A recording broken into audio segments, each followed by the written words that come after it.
Much has transpired since the Mets last played a game in the friendly confines of Citi Field. In fact, today's a milestone game, the 100th game of the season for the New York Mets as they try and get their season restarted in their home ballpark after a 2-9 road trip.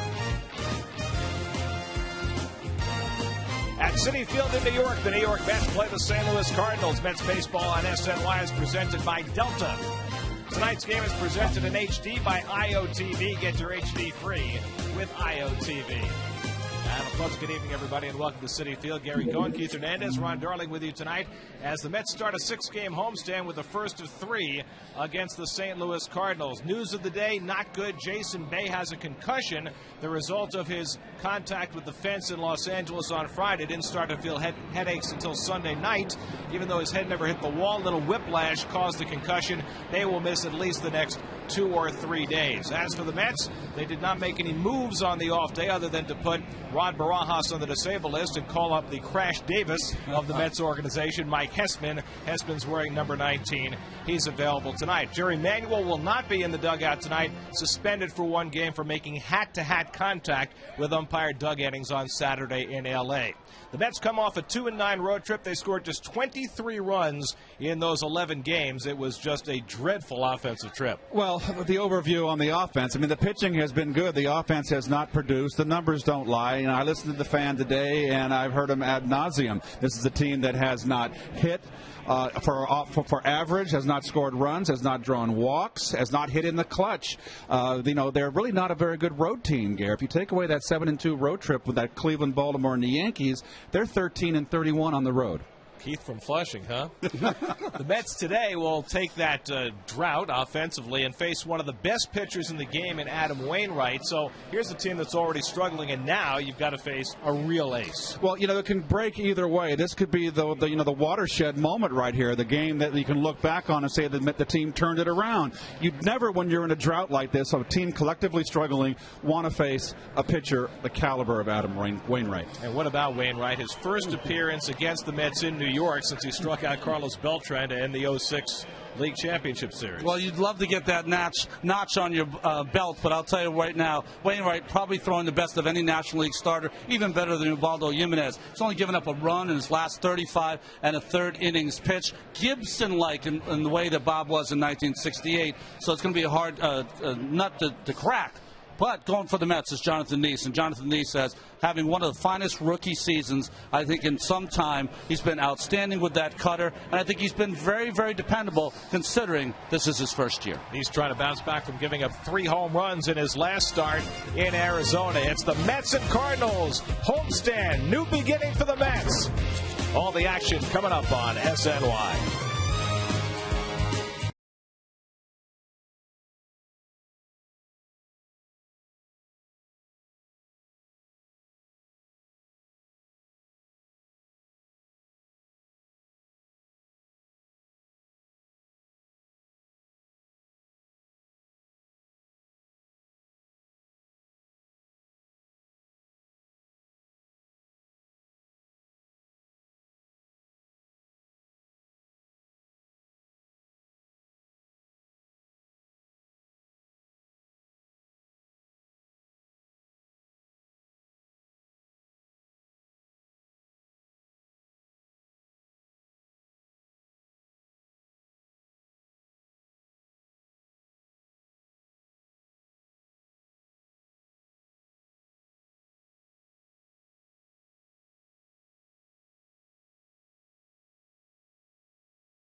AT&T, rethink possible. By Frost Brewed Coors Light, the world's most refreshing beer. By Delta, New York's most global airline, is a proud sponsor of the New York Mets. By your local tri-state area Audi dealers. And by Bigelow Organic Iced Teas, available in 4 refreshing flavors. Visit the official online shop of the Mets at Mets.com. Browse the largest selection of official gear, including the latest apparel, nostalgic memorabilia, and authentic classics for the whole family. Get your gear from the official source, the Mets.com shop, except no substitutes. Here's Suzuki around the majors for tonight. Chris Coghlan, injury of the season. Putting the pie in the face of Wes Helms after a walk-off hit Sunday. Tore the meniscus in his knee. He might miss 6 to 8 weeks. Joe Mauer had 7 RBIs yesterday. Went 5 for 5 with a home run in the Twins' 19-1 win over the Royals. And now 5 no-hitters in the majors this year, most since 1991. Scratch the Rays off the list of a team that's never had a no-hitter. As Matt Garza did it, that leaves only the Padres and the Mets to have never thrown a no-hitter. Maybe it'll be tonight. Maybe it'll be John Neese. You just never know when that's going to happen. Adam Wainwright on the other side. First pitch coming up.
Lopez filling in for the injured David Freese at third base. John Jay's taken away playing time from Colby Rasmus in center. Ryan Ludwig recently back from the DL. And yes, pitchers hitting 8th, 55th time this year that Tony La Russa has done that in 100 games for the Cardinals this year. Well, Jonathan Neese, you'll see the numbers here on Jonathan. Having a great freshman campaign. Verizon numbers for Jonathan. He has not allowed a stolen base all season long, but coming off a start which is a little indifferent. He pitched pretty well except for the 3 solo home runs. Now we'll take a look at the Lexus Metsy defense. Second start in left field for Mr. Pagan, and that's because of Jason Bay. We told you earlier with a concussion. Day-to-day for Jason. That gives Francoeur a start and a chance to make some hay in that lineup. Felipe Lopez will lead things off for St. Louis. Lopez Started quite a number of games at second and short, but has been playing every day at third base with Freese out of the lineup. And he takes the first pitch outside from Nice, 1-0. And unlike some of the other teams that Lopez has been on, La Russa and his staff have gotten him to be on point and play hard. Toward the hole, and he sneaks a base hit through the left side to open the ball game. So a seeing eye single for Felipe Lopez. No-hitter tonight for the Mets. Well, little cutter. Down and in. You see the cut. It just didn't get the down break. Kind of stayed horizontal. Able to get the bat on it and right in the hole. So now the rookie center fielder John Jay, who was called up to be an extra outfielder, but has well outperformed expectations so far. And so especially against the left-handers, he's playing over Colby Rasmus, who has struggled against lefties this year. Well, Jay's got all that movement with his hands. He calls that his helicopter approach. You know something about the helicopter, don't you? The helicopter's notorious. And Nice falls behind him 2-0. Jay making his 20th start, second-round pick for the Cardinals out of the University of Miami in 06. Well, John Nice facing the Cardinals for only the second time in his career. He'd like to forget the first time. That's the game that he tore his hamstring last year.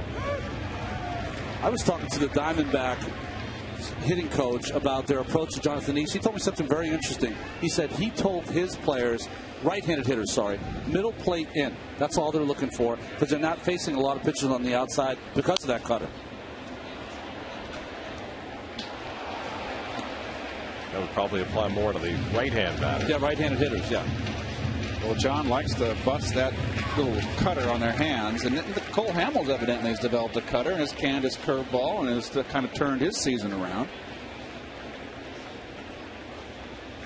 You know, it seems as though every decade has its pitch. Yeah. You know, the 70s were the decade of the slider. The 80s was the split-fingered fastball.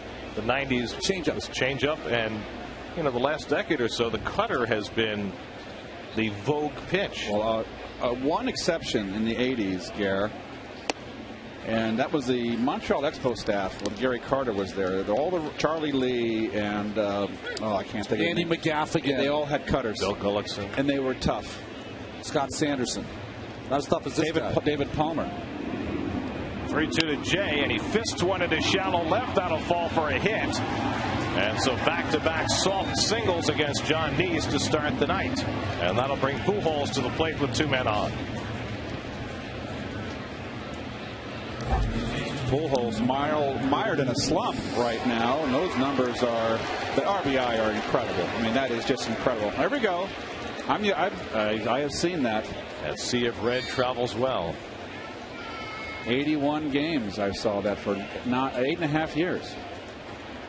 Pujols 389 lifetime home runs, most that any player's ever had in the first 10 seasons of his major league career, and a chance to do some instant damage. He takes the strike from Nice. Oh, so he's probably going to get to 400 this year. Wow. 24 intentional walks of his 48 walks in the season. 24 have been intentional. Tells you how good he is, because Halladay usually has spent most of the time hitting behind him. And Pujols rips one to third. Right, only play to first. And a soft toss gets Pujols for the first out as the runners move to second and third. Nice stop by David on that shot by Pujols. Well, look at the take back.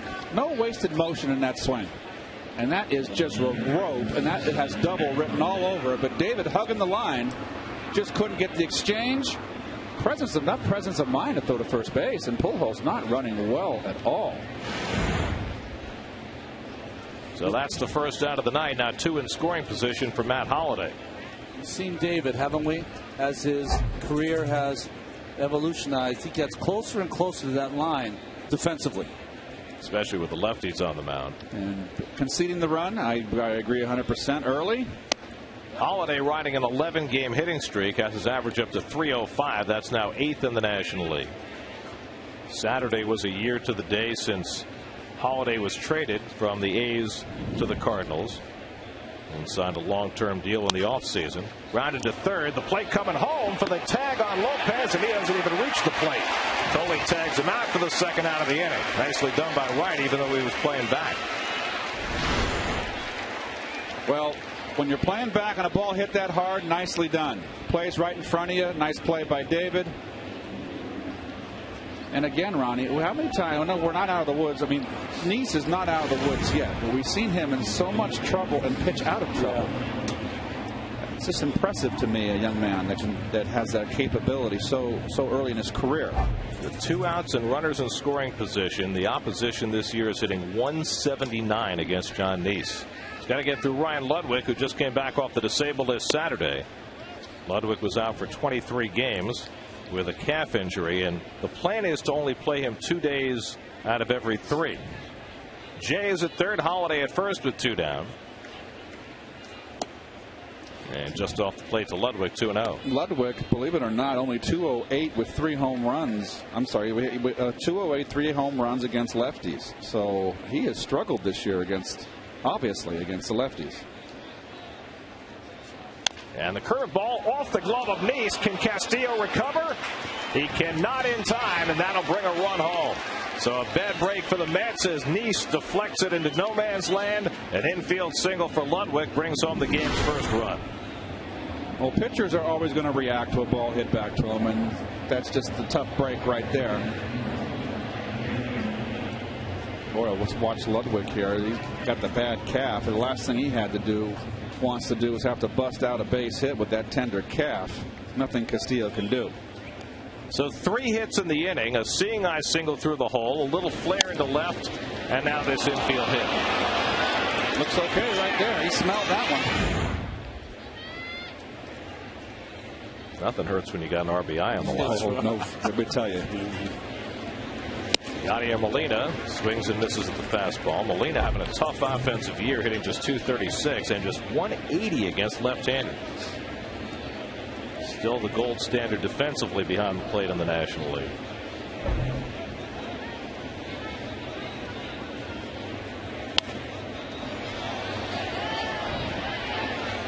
Play and it's 0-2.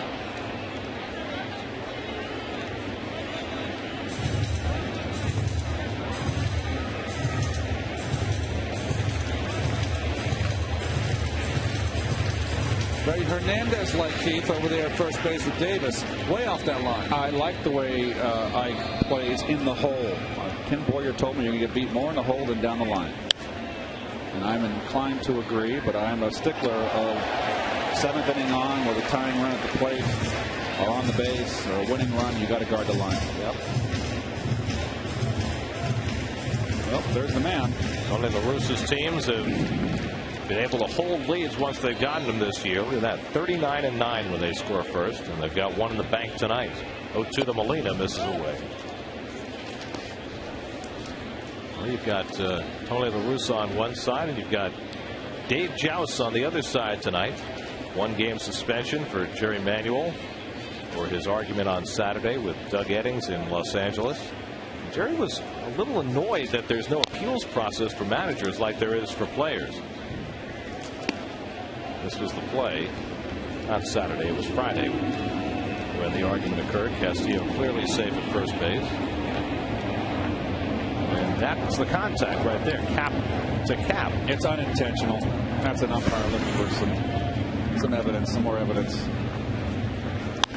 Hit hard, and David Wright with another fine stop, and he throws out Molina to end the inning. Well, Wright makes 3 plays in the inning. The Cardinals scratch out a run on 3 soft hits, but on the hardest hit balls, David was right there.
One with the All-Star break and an 11-game road trip. So the fans coming in to welcome the Mets home for a little encouragement. There's your Geico starting lineup. Jason Bay out with the concussion. Angel Pagan, who has been hitting in the 3-hole, slides in there again and playing left field today. Josh Tolley now the #1 catcher with Ron Barajas on the DL.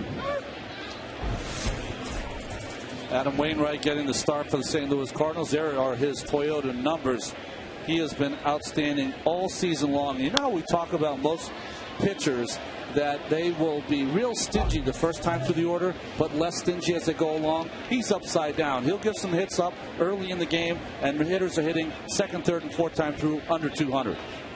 Ahead on Reyes 0-2, and that vaunted curveball misses low. 1 ball, 2 strikes. Well, he's having his best month of his, he's, what is he now, 14-5 in his July. So in 4 starts, he's got an ERA of .31. 25 consecutive scoreless innings coming into this start for Wainwright, who threw 6 scoreless against the Phillies last time out. Where's that? Well, you want to know that in case you have to go and argue with the umpires. You want to know their name. Aren't they all the same? Aren't they all blue? Over the bag, and Pujols is there. And he finds Wainwright for the first out.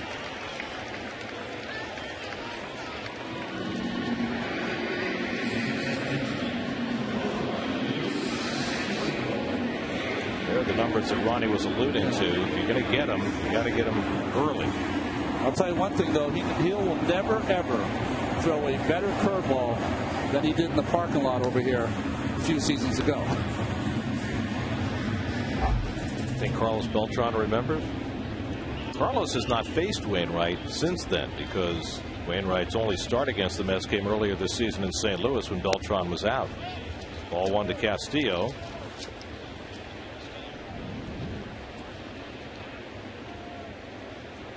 Carlos batting 5th tonight.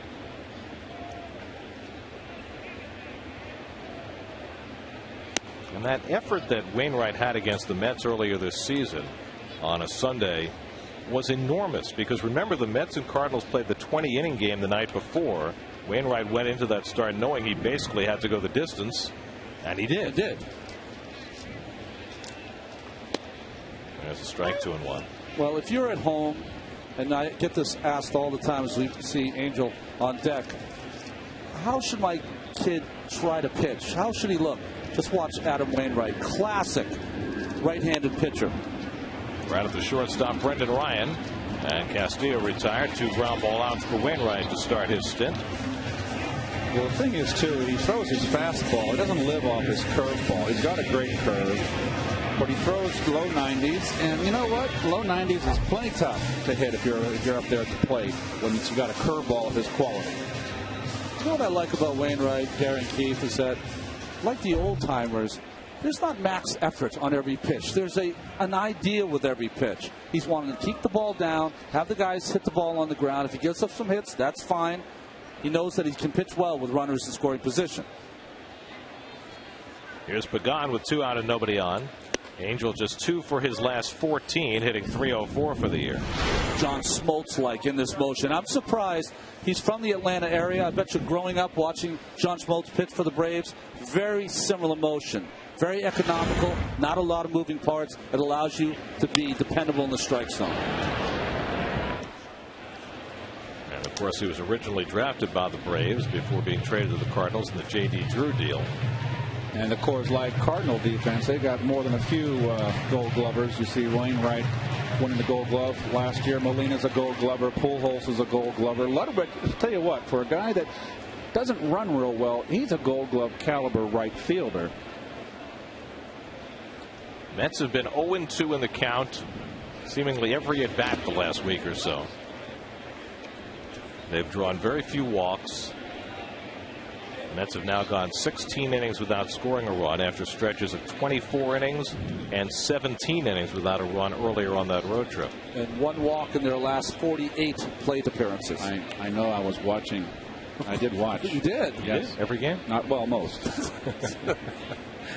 1-2 to Pagan, and Molina goes down to stop at 2-2. Important note right now, fans, if you're paying attention at home.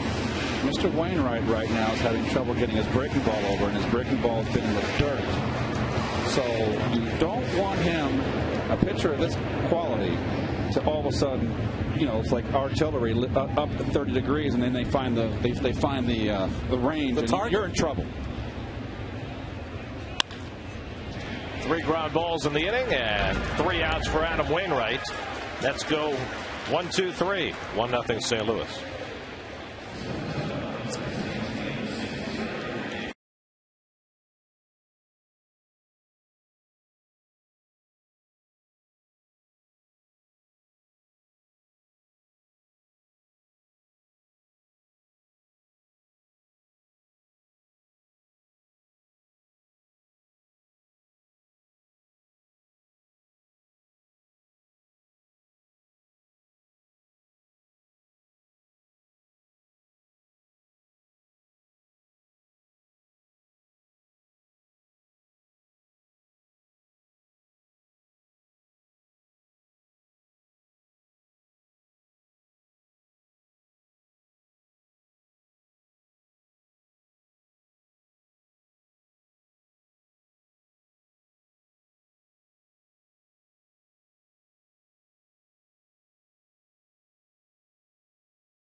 Town Sunday, little advance lobbying for next year.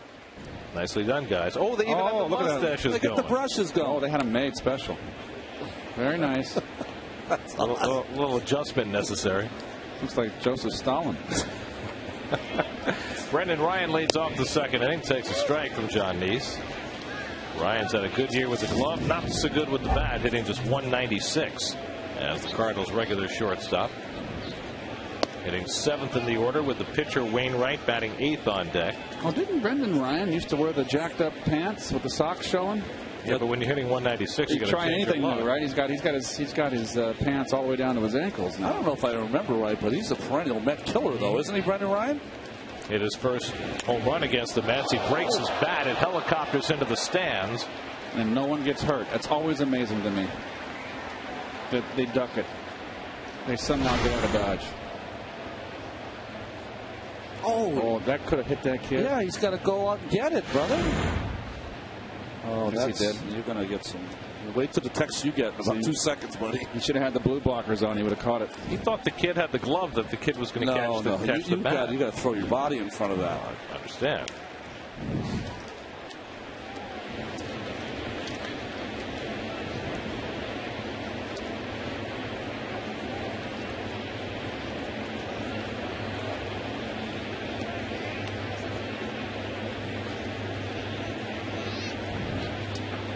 One-two to Ryan.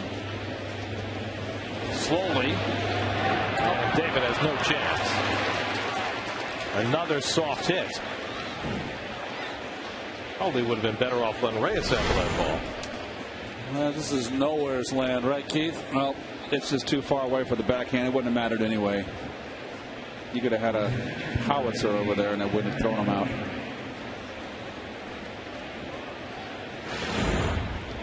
So that's 4 hits for the Cardinals, and not a single one has been well struck. Ryan aboard, and now Wainwright up there to bunt. Has 8 hits, 3 sacrifices this year.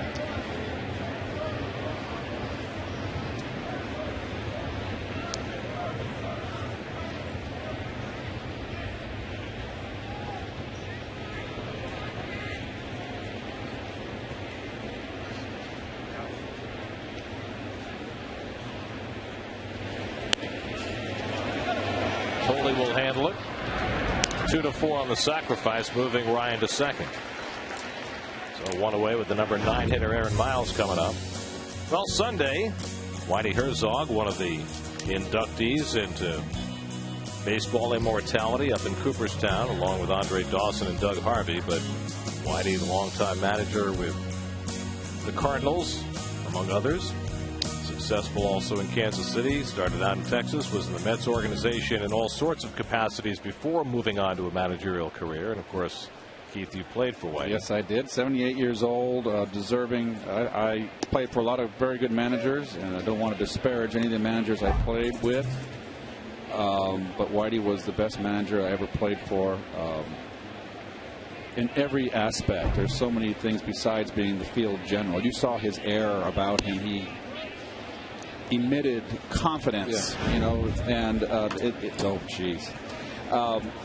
he emitted confidence. And when he came over and took our ball club over, when they fired Kim Boyer in the middle of 1980, he went to spring training in '81 the first time.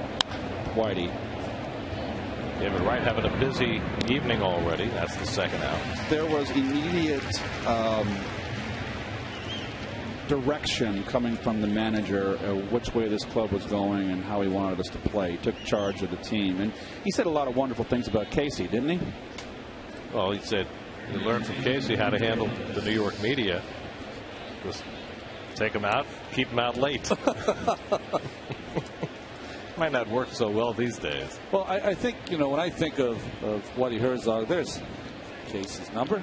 I think of Whitey Herzog not having played for him. The one thing I always marveled at, I remember he did that 1 year bullpen by committee. He was as good as any manager I've ever seen on managing his bullpen.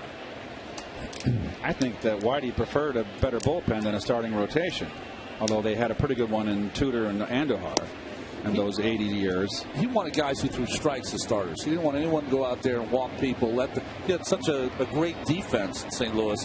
Just guys that would go out there and throw strikes. He wanted everybody on the staff to throw strikes. Yeah. 1-1 to Felipe Lopez, who singled to open the ball game. Now, every manager wants his pitchers to throw strikes, but how do you make that happen? It's called the bus trip. It's called the pink slip. And he has no problem doing it. You get called in the manager's office. Frank Corr stands under it, and Lopez retired to end the inning. Mets have come to bat in the bottom of the second, down 1-0.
Zoom, zoom, forever.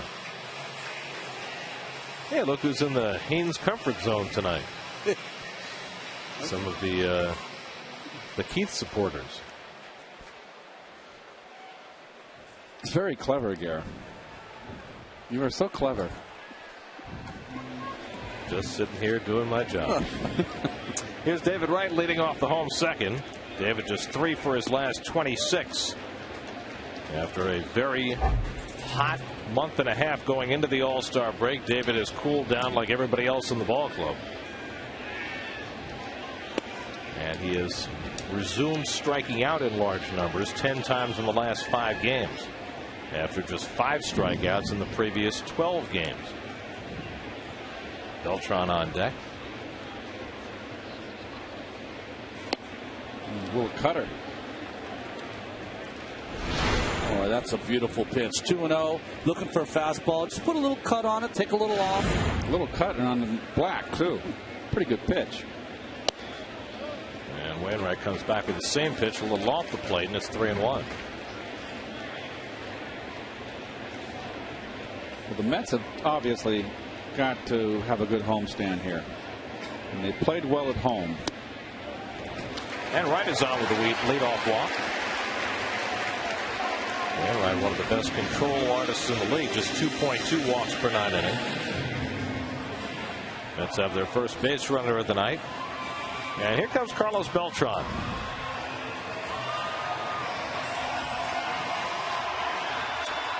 Well, it's been a struggle for Carlos, and it's either. This is his first game at Citi Field this year, after joining the Mets on the road trip following the All-Star break. And not a whole lot of a reception one way or another from the crowd when Carlos stepped into the batter's box. 0 for his last 16 after swinging the bat pretty well at the start of the road trip.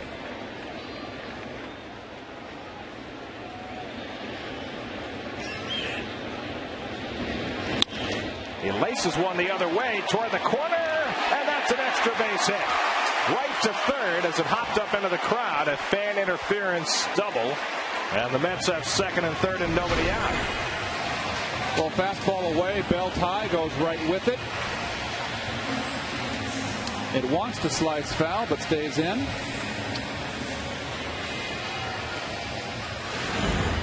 So, Beltran, in his last appearance against Adam Wainwright, couldn't get the bat going. This time he does, and the Mets have their first hit of the night. Wainwright still struggling to get the curveball over early in this game. Wanted it in. Look at that. He missed off the plate out. Probably a ball. But belt high, easiest pitch in the world to hit is away. That belt high and up pitch. Ike Davis will get a run in. Miles throws on Davis. Wright comes in to score, and the Mets have tied the game at 1. A doubly productive odd for Davis. His 47th RBI, and he moves Beltran over to third.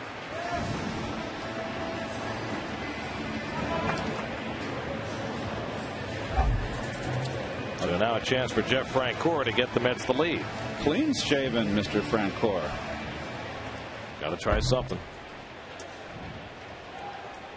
Frenchie getting the chance to play with Jason Bay out of the lineup at least for the next few days because of the concussion. The right side of the infield comes in, and Francoeur pulls one just foul.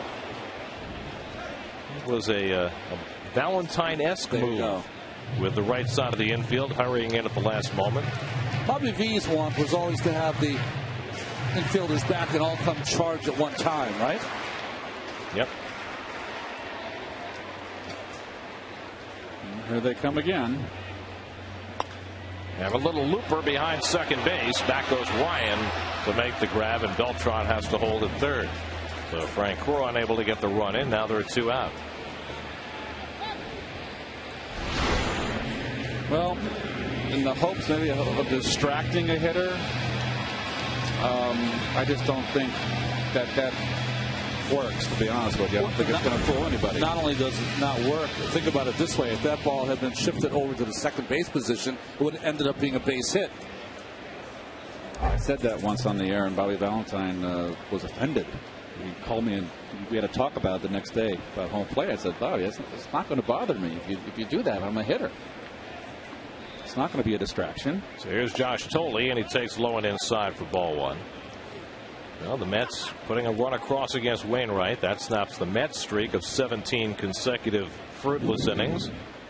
But it also snaps Adam Wainwright's streak of 26 consecutive shutout innings. Leadoff walk. Josh Tolle trying to get that lead run in with a 2-out hit. Well, Tolle now front and center. Rod Barajas placed on the disabled list with the oblique injury that he suffered on Saturday. Mets called up Mike Hessman to take his place, so the Mets are carrying 2 catchers now, with Tolle, who will get the bulk of the work, and Henry Blanco.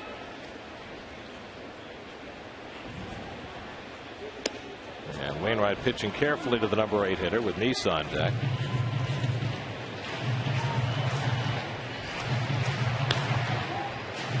Ninth start for Josh this year, and after a rip-roaring start, just 1 hit in his last 10 at-bats. And a 3-0 curveball in for a strike. How about that? That's why it's hard to be an 8-hitter. And a rookie, too, basically someone with not even a full year's experience. That was one of his get-me-over curves, Ron. And he walks him on a 3-1 curveball. So Wainwright had no interest in Tolle. Second walk of the inning for Wainwright. That's usually a game's worth for him, as Dave Duncan charts. And John Neese with a chance to help.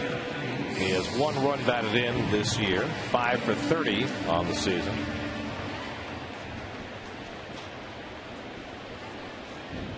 That's the second run Wainwright's allowed in his last 6 starts. He was the first St. Louis pitcher to allow no more than 1 run over a 5-start stretch since Bob Gibson did it in 1968 during his career year. What was the ERA that year? 1.12. Wow. What do you have, 13 shutouts? Yeah, 13 shutouts. So your McLean won 30 games with Detroit. Amazing thing about Gibson's season. What did he lose, 9 that year? 9 or 10? The Cardinals didn't hit that year. But Cepeda had a bad year. He came off an MVP season in '67. Cepeda hit 240 something that year. Was hurt. That'd be pretty good. They made it to the World Series. So they also had a guy named Steve Carlton on that team. I think who won 19 or 18 that year. There's Bob. 22-9 in that '68 season. 9 losses. Can you imagine that? 9 losses, but 28 complete games. I think he started the season 7-5. So you do the math how that turned around. Unhittable at the end. One of the great watch the follow through. That's the famous Gibson follow through, boy. That's game 1 of that World Series in 1968 when he struck out 17 to set a record. Those are great graphics. Look at Bob. Look at that power now. There's Carver. There's Cepeda. There's Julian Javier. And there's Mike Shannon and Dal Maxfield. And I know that team by heart. Now Wainwright behind on Neese 2-0. And John takes a nice rip and fouls it back. Neese is not an automatic out. No, he's had a nice year at the bat. A couple of doubles this season. He's had 5 bases on balls this year.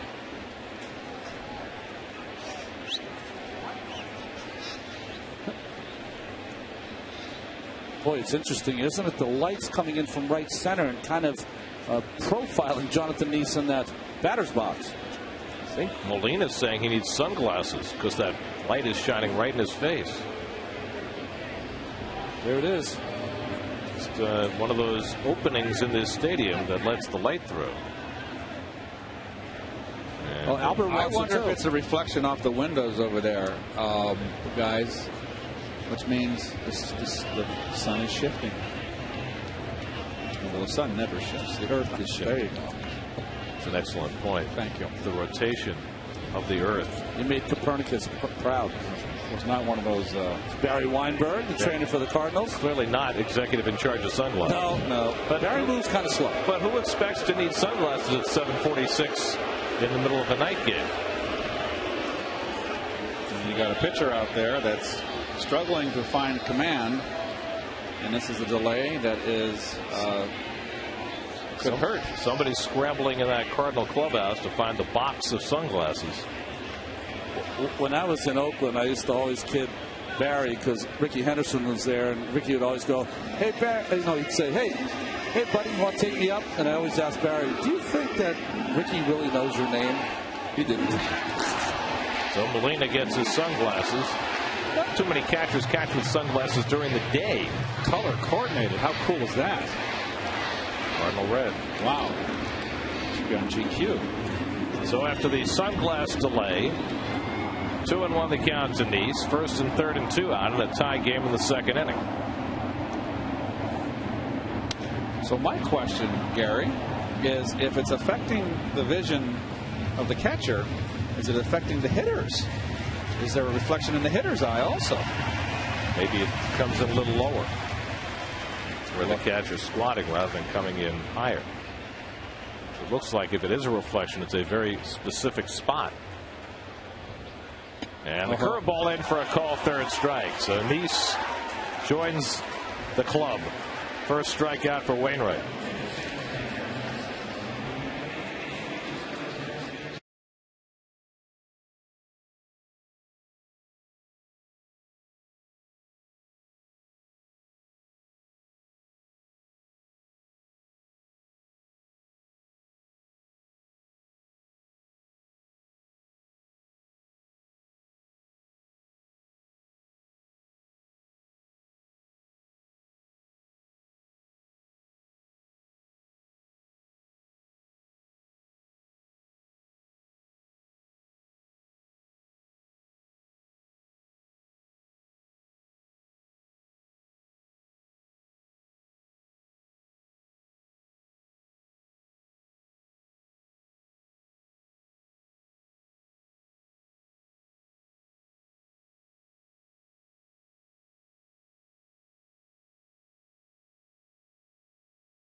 On that note, Gary, Major League Baseball teams are doing something neat with the community. It's a new initiative called the Pepsi Refresh Project. And basically, the teams are trying to do something to positively help the community. So what the Mets are doing, trying to help New York City schools. And basically, they've taken 20 New York City schools, trying to help kids get there on time, be productive, have good behavior, things like that. So the players are involved in getting that done. Now, the fans can go online and vote, MLB.com/Pepsi Refresh.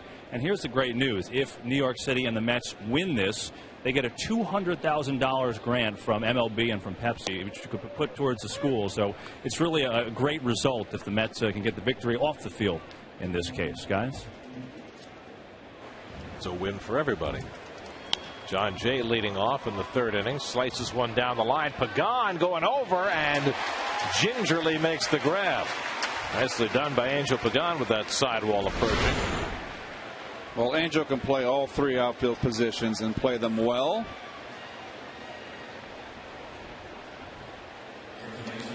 Piece of cake. I don't know. That's at least an apple tart. 1 out and nobody on. Here's Pujols, who grounded out to David Wright his first time up. I did Bob Gibson a disservice. He started out 1968 season 3-5 and then reeled off 15 straight. 15. Wow. I mean, I remember when Doc won 14 in a row. That's right. That seemed like pretty good. Bob is not a guy you want to do a disservice to. That's right. That's why I corrected it. No one else I'd corrected for. Slow ground ball for Reyes. And Pujols, again, not running hard to first base, is thrown out easily for the second out. Is he ailing, or is he just saving himself? Yeah, but you see that? Wentz? Wow, his side. His side. That's something to keep our eye on. He hurt himself.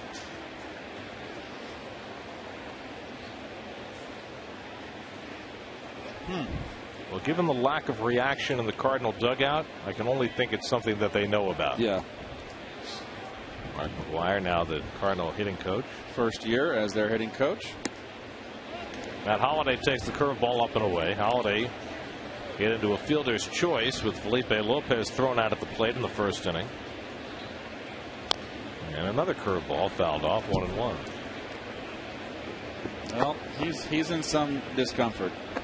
More than minor discomfort. You don't suppose he got hurt, swinging the bat on the street with Letterman last night, do you? He was hitting those soft baseballs. Well, that would take the cake over Mr. Coughlin's injury. Tony's not happy. Bouncing ball, David Wright giving ground, and it goes on by. And so Holliday is aboard. And we'll see how they'll rule this. Call it a base hit.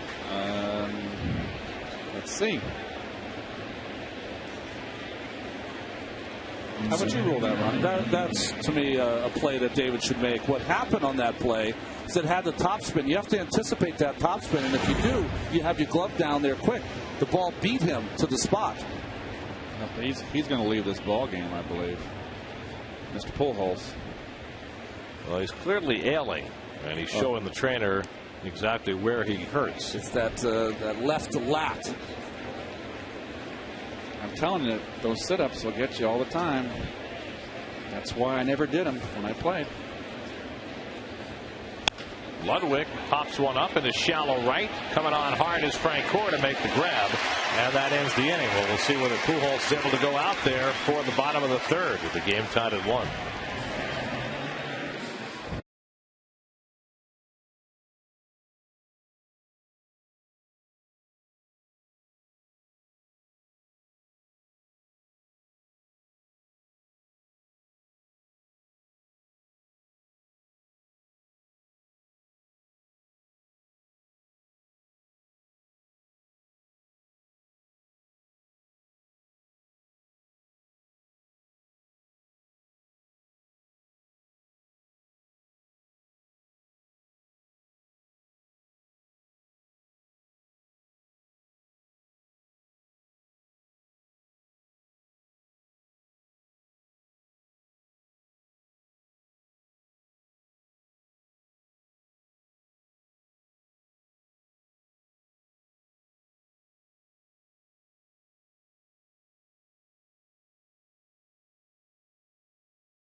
And Darryl Strawberry as they're inducted into the Mets Hall of Fame at Citi Field this Sunday afternoon at 12:30 with a special pregame ceremony. Get your seats directly at Mets.com. Well, Albert Pujols may have slightly tweaked something in his side, but he's still in the game. As Jose Reyes tries the little slug bunt and fouls it off. Correct me if I'm wrong, Gary. Didn't Pujols play a whole year with a fractured elbow or something? Well, they forbade him to throw. They said if you have a play where you have to throw, do not throw. That doesn't mean that he didn't. But they were afraid that he was going to need Tommy John surgery, which never materialized. 0-2 to Reyes, who grounded out to Pujols his first time up. So what you're saying is he plays through injury. He's the epitome of what you'd want a ball player to be, in my estimation.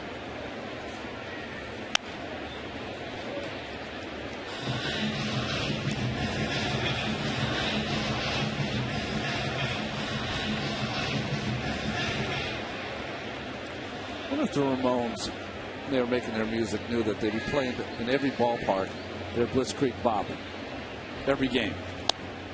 Strike 3 called, so Reyes takes the fastball. Just stayed inside on Jose there. That's a little bit of a tail, huh, Keith? Yep, little, just enough. But let's watch the corner. I'm sure it's on the black. Overhead camera brought to you by Pittsburgh Paints.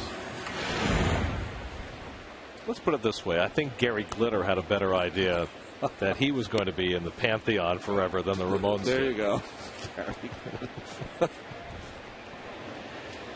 Castillo grounded out to short his first time up. And another 2-strike count for Wainwright. All of a sudden, Wainwright just says, I can't get my curve over. I'm just going to move that fastball in and out. There's another curveball. See his reaction there. He knows he can't find it yet.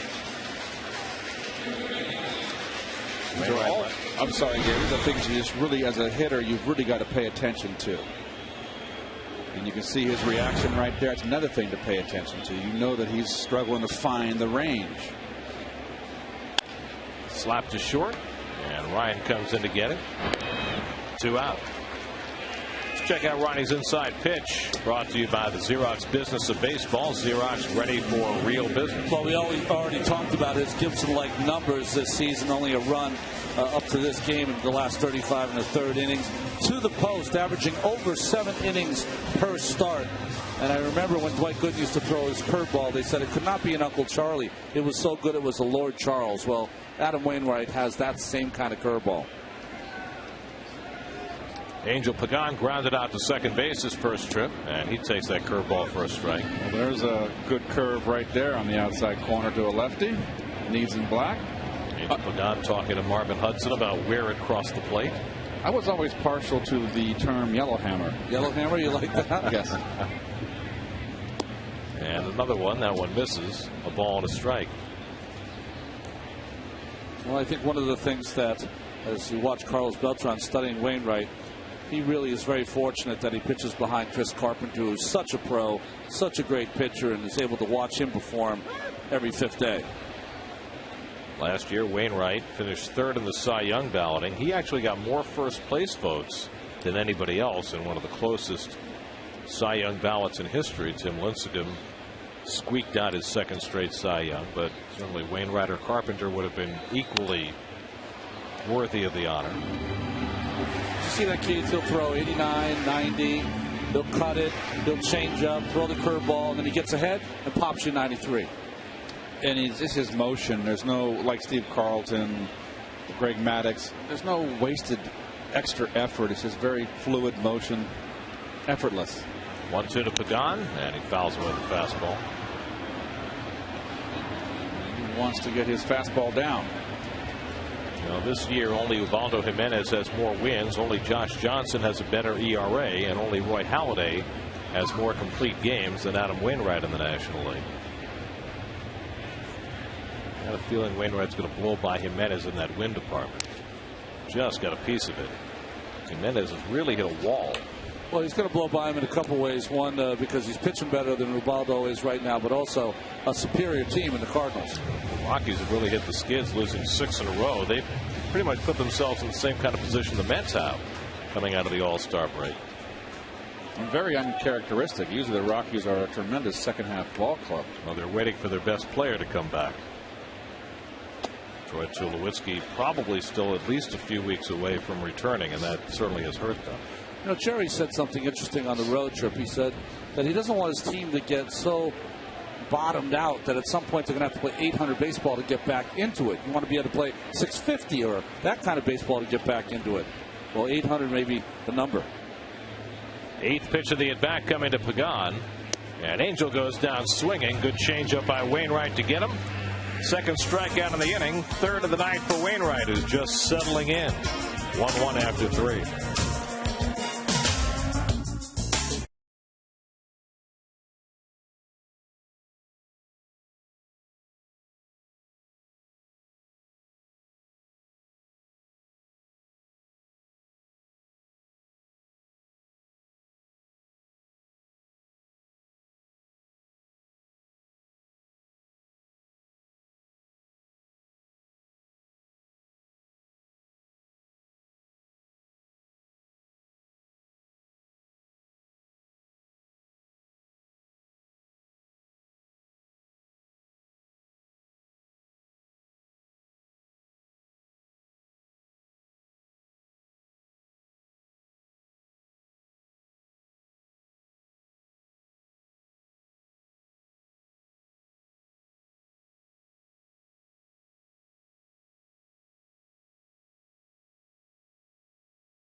Wire available in HD, presented by IOTV. If you're not near a TV, listen to every Mets game on Sports Radio 66 WFAN. Yadier Molina leads off as we go to the 4th inning. Molina robbed of a base hit on a fine diving play by David Wright his first time up. And Nice gets even 1-1. Cardinals scratched out a run against Nice in the first inning. Don worked around a leadoff hit in the second, gave up a 2-out hit to Holiday in the third. And the curveball breaks in for a strike, 1-2. Let me correct myself. Breaking news. Troy Tulowitzki activated from the disabled list today. Wow, the very Rockies. nice. I thought I read something where they were ready to activate him. Yeah, but I thought that he said he was going to take more time, make sure he got to 100%. Castillo shuffles over in front of the grounder by Molina, and that's the first out in the 4th. Well, the gamer he is, though, he can see his team's in trouble, needs to get back on the field. Rockies are home against Pittsburgh tonight. Meanwhile, in Washington tonight, Steven Strasburg was to have started against the Braves, could not get loose in the bullpen while warming up, and was scratched for what the Nats are calling precautionary reasons. How old is he? 23. What's your point? Never heard of that. Honestly, I've never heard of that. Brendan Ryan takes low. So Miguel Batista is taking the start instead against Tommy Hanson. So far, so good for the Nats. They're up 3-0. There was a day that you'd be very, very embarrassed to have to say that to the manager, that I couldn't get warm today. What do you mean you can't get warm? What? So what do you got, Bravitis? That's right. David Wright throws out Brendan Ryan for the second out. Well, we've seen a lot of throws from David since Ike Davis has got called up. His throws are much more accurate, but he just kind of flips it over and throws sidearm, just kind of throws a little sinker over to Ike. Seems as though his arm angle has dropped significantly as the year has gone along. You know, he took some time there, but the one thing I've noticed recently from David is that with Ike over there, he just tries to get rid of it quickly and get it over there to Ike so he has plenty of time, even if it's in the dirt, to make a play. Wainwright sacrificed successfully his first time up. Well, Tony La Russa is a genius right now, hitting his pitcher 8th. He's going to have the 9th hitter lead off next inning more than likely, just as he planned it. Oh, I don't think, did he plan this? He's got 2 leadoff hitters the next inning.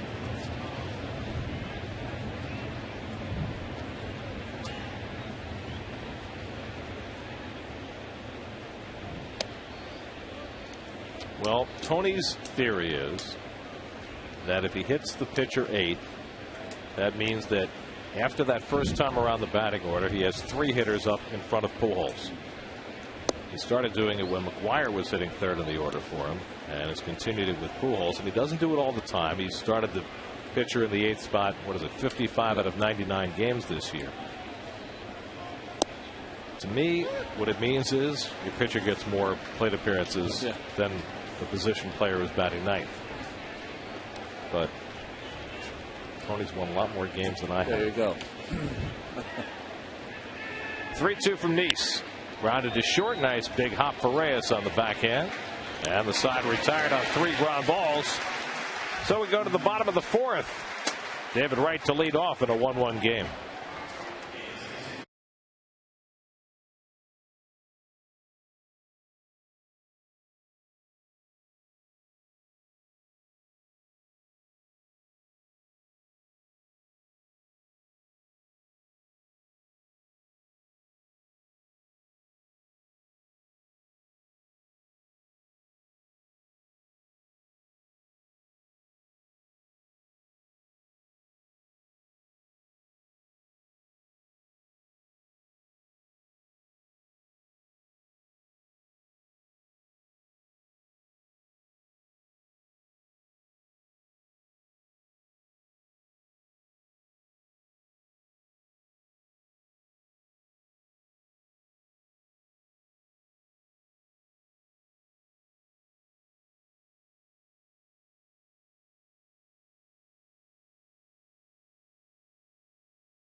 Will lead it off for the Mets in the 4th. And at the All-Star game, David Wright and 21 other players actually wore the new S100 Plus helmet. Remember last year in Colorado we had the what we call the Great Gazoo helmet? That was this one, the Rawlings S100. They've made adjustments. As you can see them side by side, this new one is certainly smaller. You don't have that big puffiness on the head, but there are some differences too in the new one.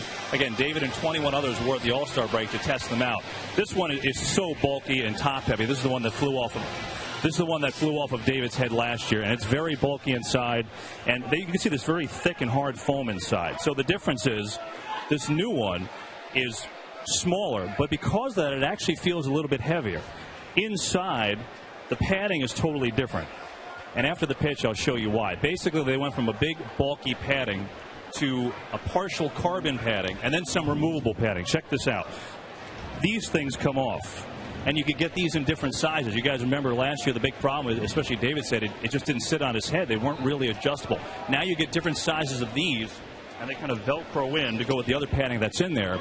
And that's how it changes the helmet to make it, more adapt to your head, more stay on your head. It still is very heavy. I asked David how it felt. He said, well, it definitely felt way better than the other one. It was good, but you know what? It's still heavy. because you're so used to wearing a light helmet your whole life. Rolling says it's still in the progress. They're still going to try and update it and make it as best they can. So right now, a work in progress. But, guys, it's getting better. Back to you. Well, it's all about increasing the safety. And, for a guy who's been hit in the head like David has, anything that he can do within reason to promote safety, he's going to try and do. And, Gary, they did improve the safety on the new one because the old one, it's bigger. This can withstand a pitch at 110 miles per hour. The new one, smaller, still can withstand a 100-mile-an-hour fastball. So they made it a little smaller while still keeping that safety intact.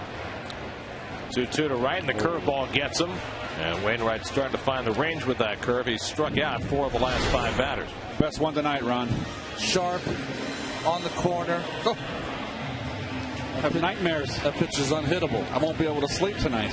Well, you were talking about it early, Ron, that if you're going to get Wainwright, you have to get him the first time through the batting order because he's able to kick into gear, and his numbers have been so much better after that first time through. It's almost like the first time through the lineup, he's got about 1.5 of his gifts, and by the time he gets to the 4th or 5th inning, he's got all of his pitches: his changeup, curveball, and of course that 90-mile-an-hour cheese. Beltran has the only hit against Wainwright, an opposite field double that helped build a run in the 2nd inning. Kevin, great report on that helmet. I want to let you know, though, that new technology is kind of an oldish technology. Take it from a guy who played college football. That is what those helmets are starting to evolve into, is what those football helmets look like in the 80s and 90s. So I know the NFL has a lot of apprehension about trying to take care of their players. I wonder if both leagues can work in conjunction to try to rid the players of head injuries. 3-0 to Beltran, and he walked him on 4 pitches. So Wainwright has issued his 3rd walk of the night. Beltran on for the 2nd straight time. Ronnie, did they have face masks when you played?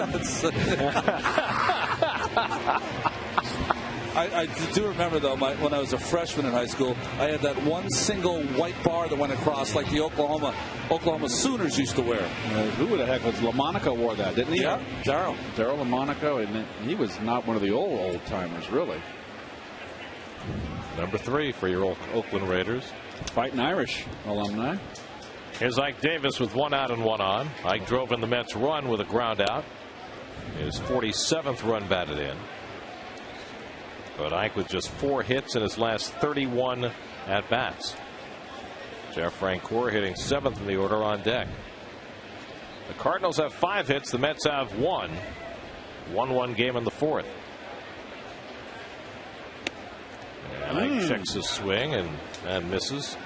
1-1. Hey, Ronnie, I wanted to follow up on your observation there, and it's a good one. I mean, do you think, like back in Little League, maybe they could just get the straps on here and ask the guys to wear the straps? Think that would work aesthetically?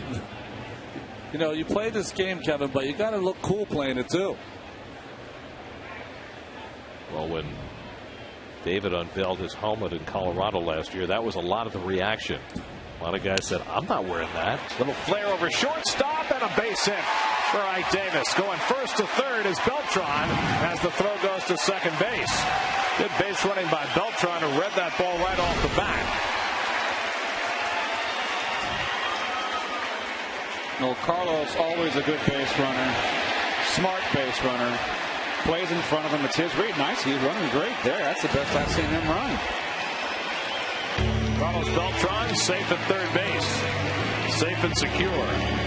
New York life.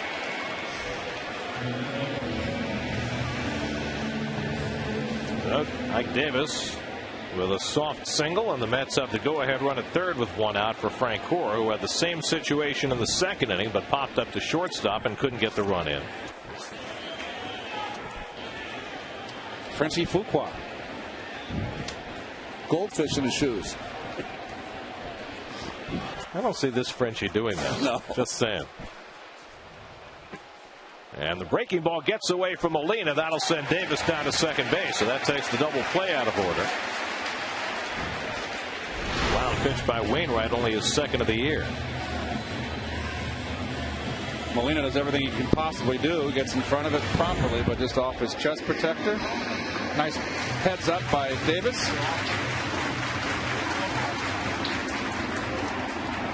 Frank Core's now had 27 opportunities to drive in a runner from third with less than 2 out. He's been successful 19 of 27, over 70%. That's very good.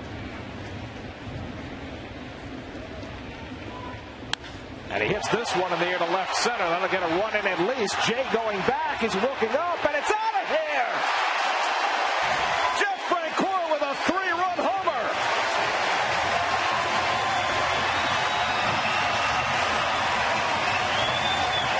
Number 9 for Francoeur, and it's 4-1 New York.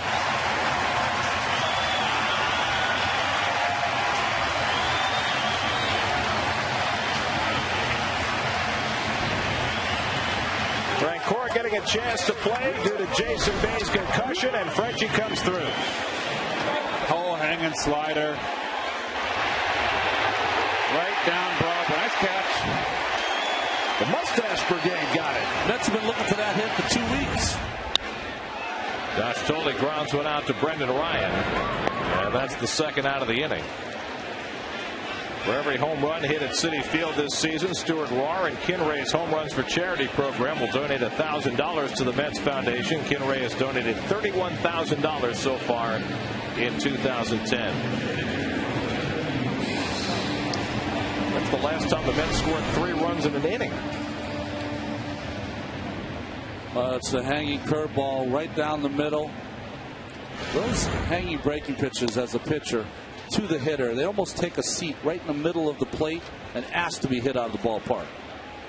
That's the 9th home run out of 11 given up this year to right-handers, and that's because of the breaking ball. When you throw the hanger, it's right there on a tee for the hitter. The Mets have not hit a grand slam this year. That was only their 6th 3-run homer, and Francoeur has 2 of them. 1 and 2 now to Nice. Oh, you want that ball down and away. You almost wanted that off the plate because Yadier Molina knows that Francoeur will swing out of the strike zone. Well, that's right in the wheelhouse. And Nice goes down swinging on the curveball to end the inning, but the Mets with their most productive inning in ages. Francoeur with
taking a 4-1 lead.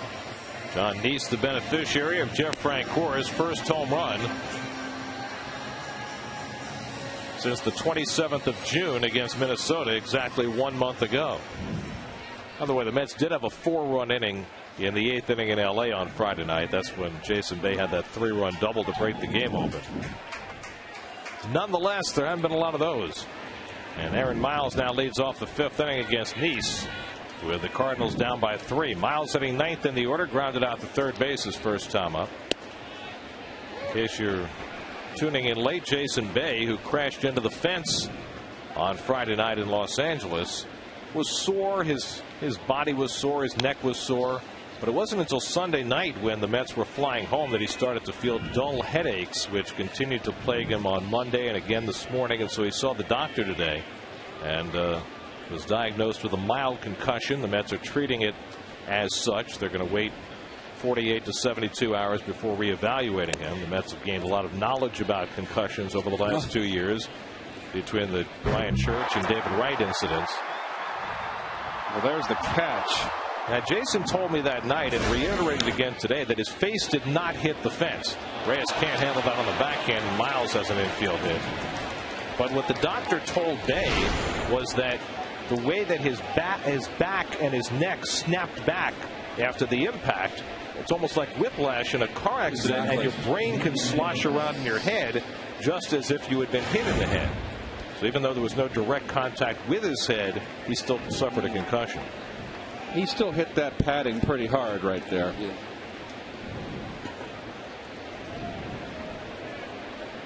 So now Felipe Lopez with the leadoff man on for St. Louis. Lopez 1 for 2, single through the hole into left back in the first. I'll show you that at normal speed so you can impact. He's got smoked, okay? He got smoked. That's like one terrific shoulder check at center ice. There you go. A forearm shiver. I thought there was going to be a problem when he couldn't really remember the entire play the next day. That was the telltale sign for me. Lopez went around 1 and 2. He said today that he remembers the entire incident. He said he's not sure whether he remembers it all because he's seen the replay 20 times, or whether he actually has direct memory. But he said he doesn't think that he lost any time out there. But the safe thing to do now is to keep him under observation. I would assume that 48 to 72 hours looks like he might not play until the Diamondback series, really, with that off day on Thursday. And you never know beyond that, because as we learned with Ryan Church, sometimes these things go away faster than with some people than they do with others. They said he did not think he had ever had a concussion before, at least not a documented one. But, you know, as is true with most athletes, who knows? You don't really know. Yeah. And Nice just misses with the changeup. 3-2 to Lopez. John has not walked a batter or struck out a batter.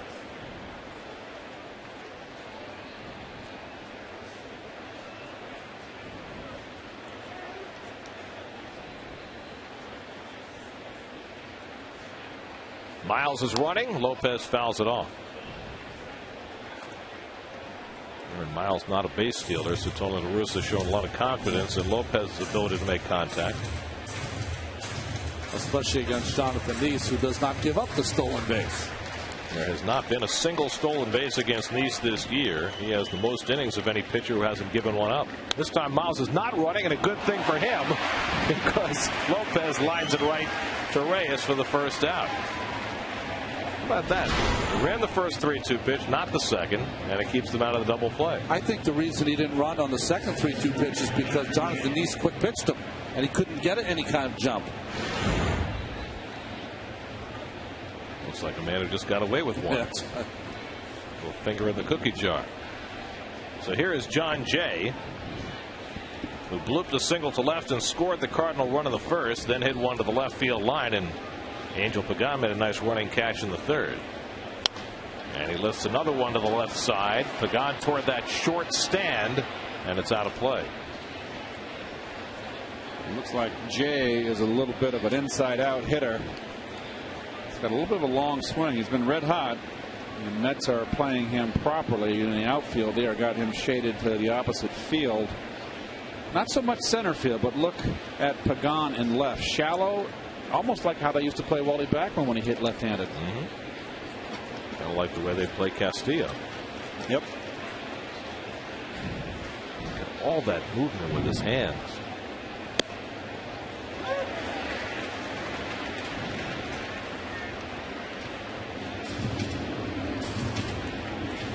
Pujols looming on deck.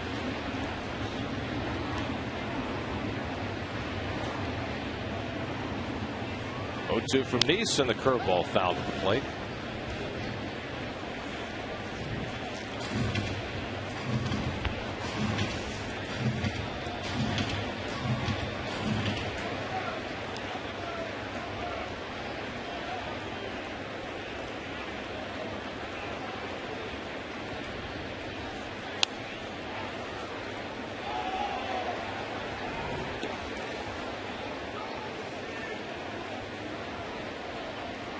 Cardinals won their first 7 coming out of the All-Star break, had an 8-game winning streak overall before they got cooled down by the Phillies. And they lost the first 2 in Chicago. And then they pulled out the finale in Chicago Sunday on a Felipe Lopez home run. Now a game in front in the NL Central, in what has been a back and forth race the last few weeks between the Cardinals and the Reds. Time asked for. Nice was ready to go, but Jay was not. It was not the umpire's fault there. Josh Tolley asked for time.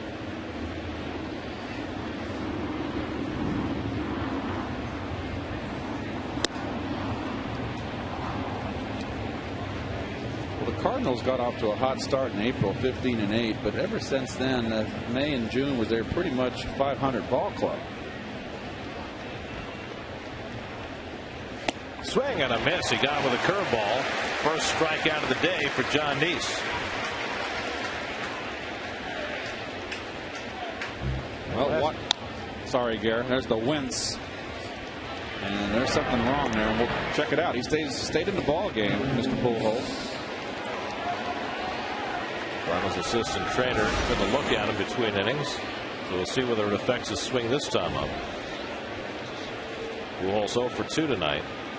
And with that, his average has dipped below 300. The last time he saw Pujols this late in the season, hitting .298.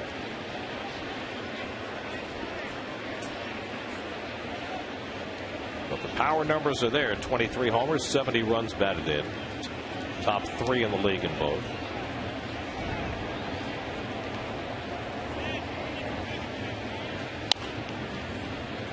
Albert Pujols, a lifetime .334 hitter.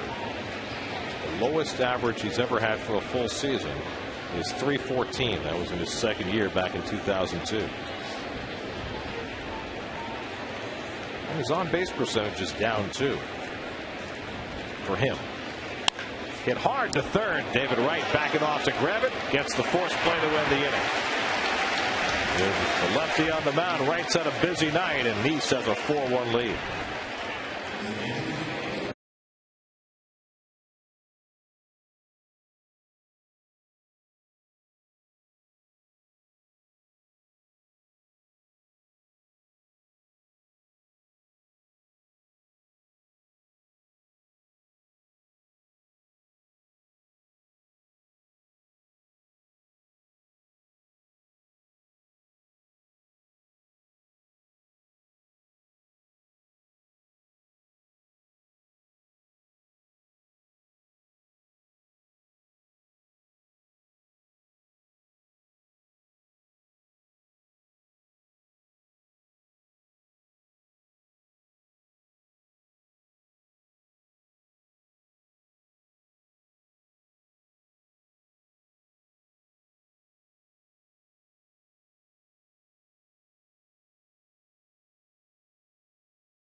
Third time around the batting order for the Mets as we start the bottom of the fifth.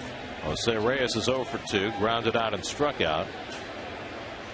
Reyes came into the night having hit in all 7 games since coming back from his oblique injury. And tries to bunt, and Wainwright's right there to grab it for the first out. Brian Custer, Brandon Tierney, and Mark Malusis will share their thoughts on Mike Pelfrey and what they expect from him on the mound. They debate the Hot 9's New York sports topics of the day in the Wheelhouse, presented by Pepsi, part of the New York Sports Local, tomorrow at 5:30 on SNY.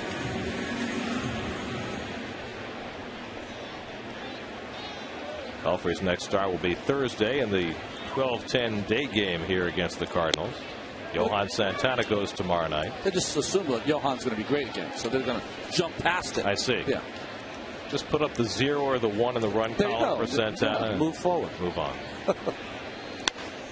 Toward the middle of the diamond, base hit for Castillo. So Louis has the Mets' 5th hit of the night, a 1-out single. Well, the Mets did rejigger their rotation because of the off day yesterday. They moved Santana up to pitch tomorrow. They pushed Takahashi back. He won't pitch again until Saturday. The goal now that there are only 60-some games left in the season, is to get as many starts as possible out of Santana. And that's the way it should be. R.A. Dickey doesn't seem to have any lingering effects from his mound travails on Sunday in Los Angeles. It's good news. Won't make him feel any better about coming out of the game. Here's Pagan, who's 0 for 2. And the curveball misses for ball 1. There are your Mercedes starters for the rest of the series. A couple of lefties tomorrow. The Cardinals were originally supposed to start Garcia tonight and Wainwright tomorrow, and then Jeff Suppan on Thursday, but they changed it all around. Mostly so Wainwright will get a start in a couple of weeks against the Reds. Right. Correct. You get to this point of the season, and the whip comes out. Yes, it does.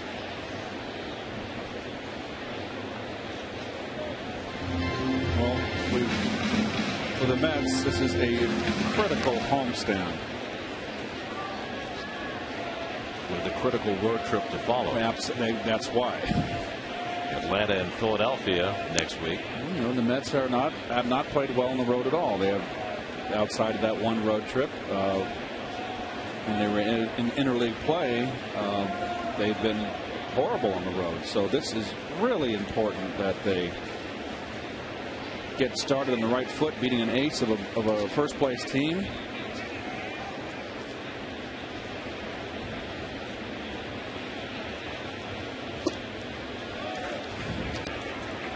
To Pagan. Angel just 2 for his last 16. Got the day off on Sunday, which was a bit of a shocker considering how the Mets had been struggling. Maybe the whip wasn't out on Sunday, but it's out here on Tuesday night. Well, there was a lot of conversation internally on the off day yesterday in this organization.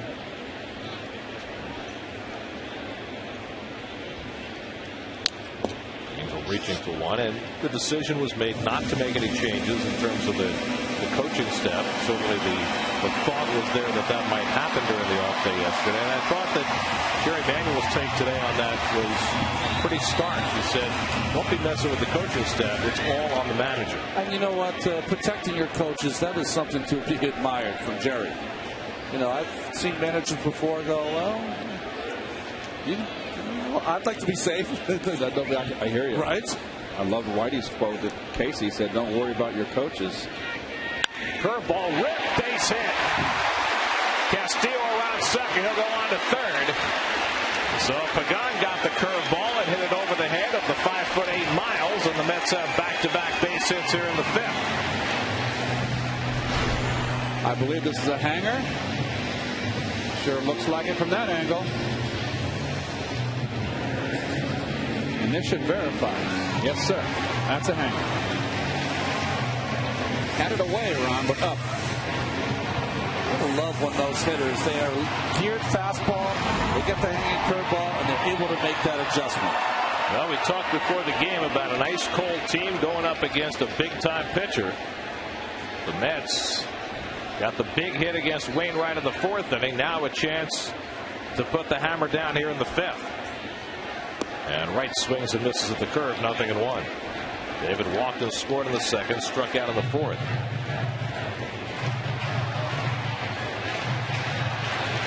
Mets have had just 5 hits, but they've made the most of them. Frank Core with a 3-run homer in the 4th.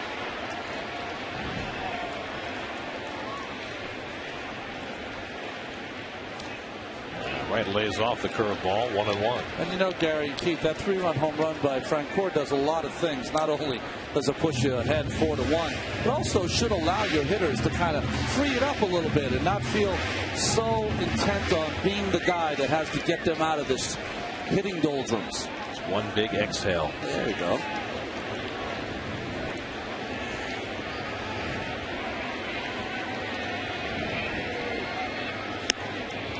Him high with a fastball, 1-2. Tied him up upstairs. David not happy with himself there out of the strike zone.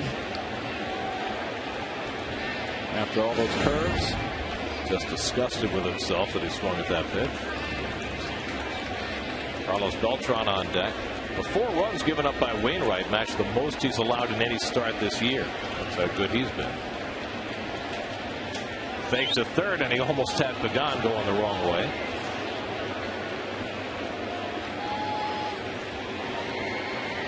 See if Wainwright doubles up inside.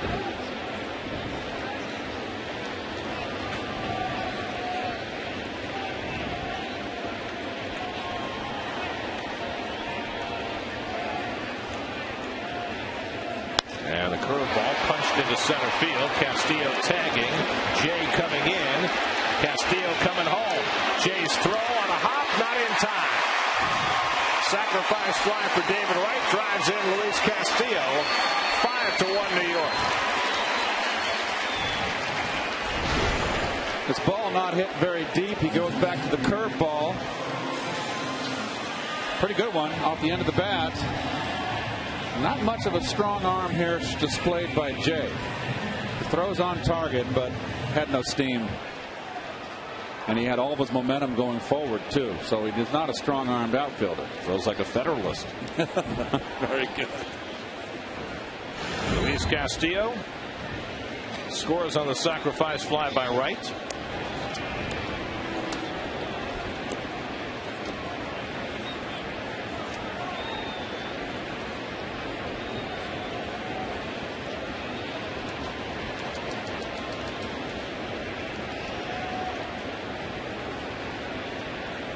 Beltran has doubled and walked tonight, and he takes a strike.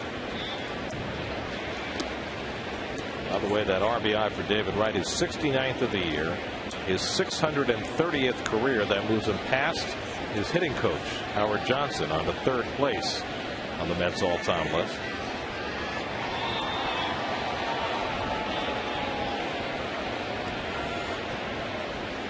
There goes the runner Pagan, and the throw goes into center field, and Pagan will stay put as it got to Jay quickly. Stolen base number 23 for Angel Pagan. Well, watch this throw from the knees. Didn't have a chance to get Pagan. Too good a jump.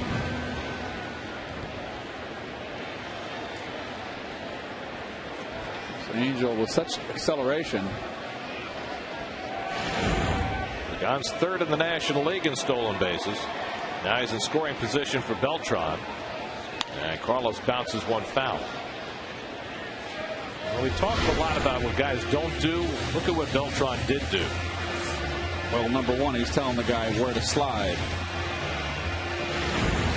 The bat wasn't in play there, and that's what your job is as an on-deck hitter. You go out there, the plays, the runner, particularly a ball to left field, the runner scoring, can't see. You've got to be the director, the traffic cop. Little floater behind third. That's a base hit. And that'll bring home Pagan. Carlos Beltran with his 2nd hit of the night. And it's 6-1 New York. Well, it looked like it's all caving in on Wainwright. That ball is a foot outside. And if you recall, back in the second, that double was a pitch that was around 6 inches outside.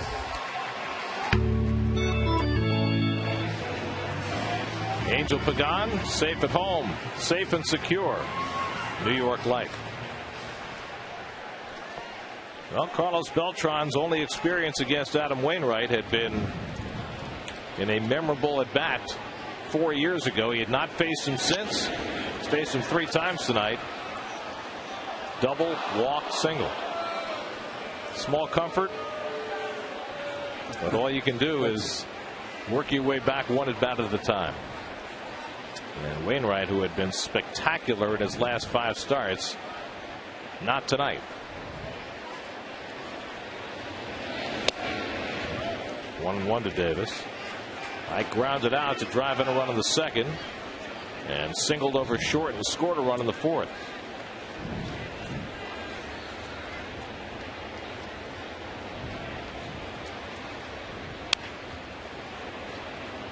Well, the Mets have had good things happen to them tonight. They're home. Amazing how much difference that has made this year. Home sweet home. No place like home. They capitalized on all those 6 hits.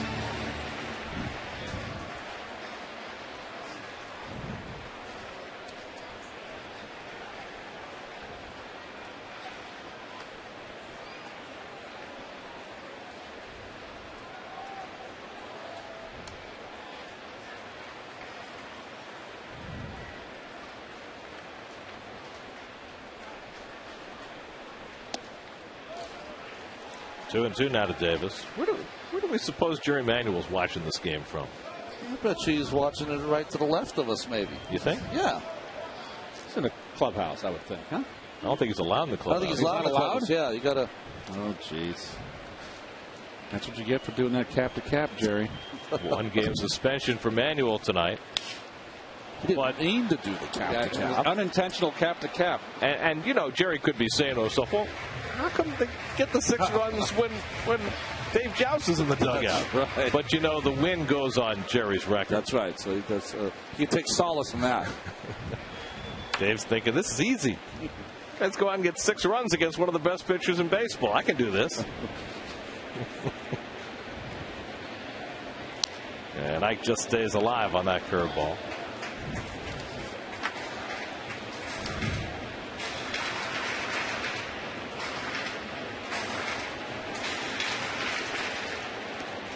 We used to always kiddingly in the 80s say you give a team that comes into New York a day off in the city, they're usually a little flat the next day. What are you implying, Ron? I know.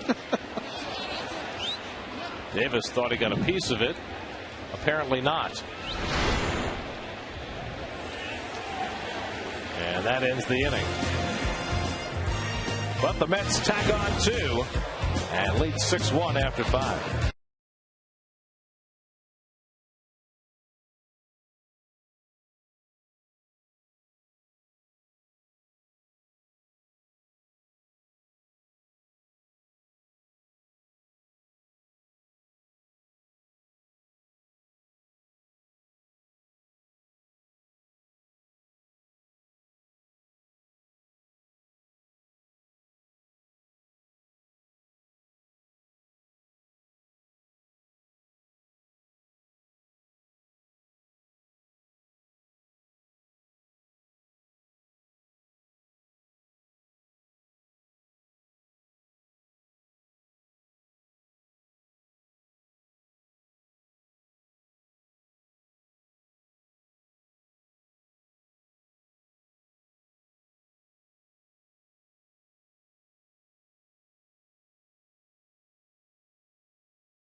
Matt Holliday leads off the 6th inning against John Neese, who now has a 5-run lead.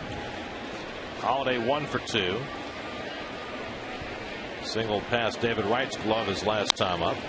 And he bounces this one in just about the same spot. Not as hard hit. And David throws him out, 1 away.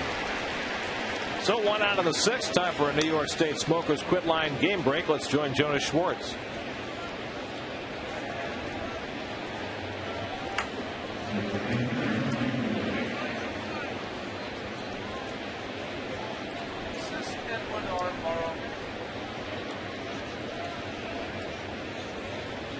That's working out okay for the Nats with Strasburg out and Batista in tonight.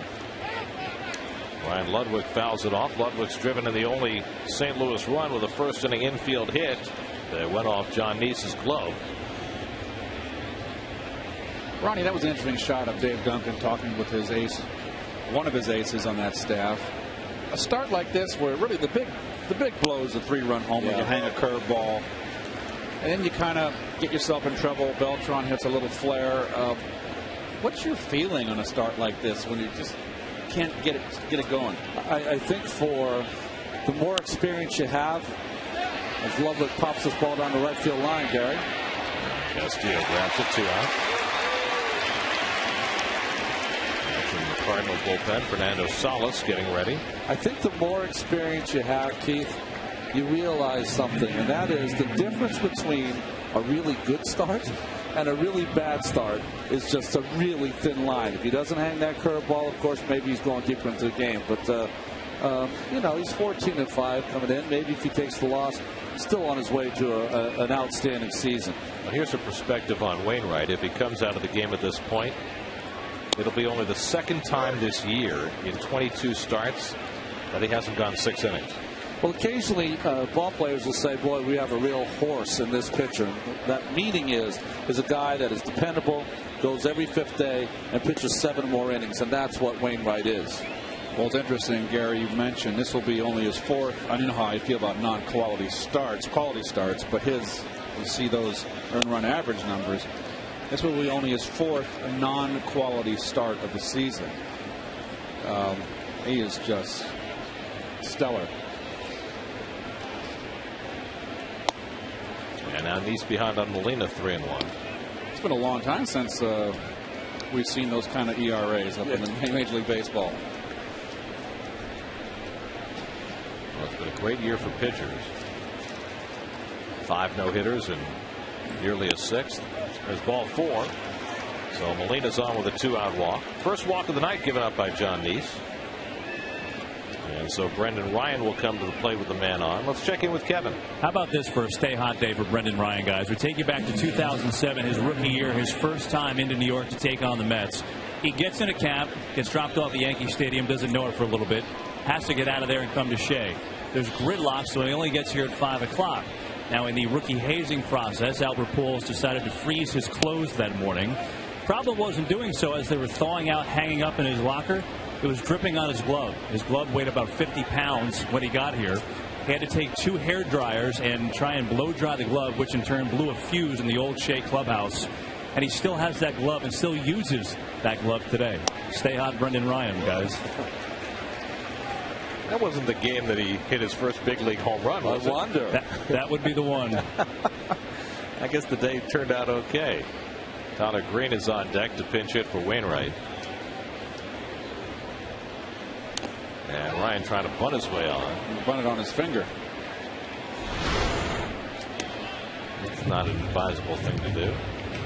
Oh. David Cohen tried that once. It ended the season. Yes, it did. Against Atlee Hammaker at the old Candlestick.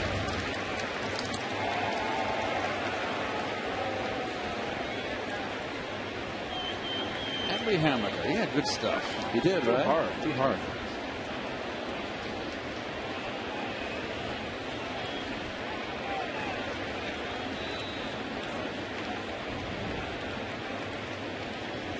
Hit hard down to 3rd. David Wright's busy night continues. And a bad throw pulls Davis off the bag. Well, David threw that ball while fading away. And he'll get charged with a throwing error. Well, he does everything right getting in front. But the ball hit that hard, you have time to set. And he throws over a hand grenade.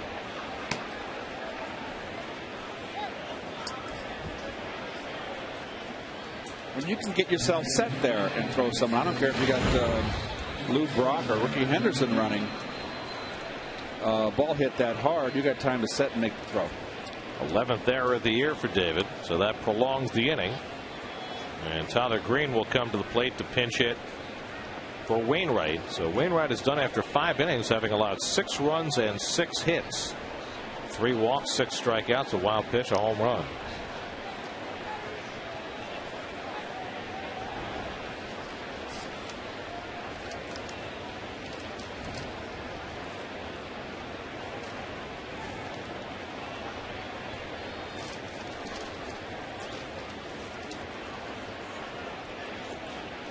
So here's Green hitting at 273, and he takes the changeup away for ball 1.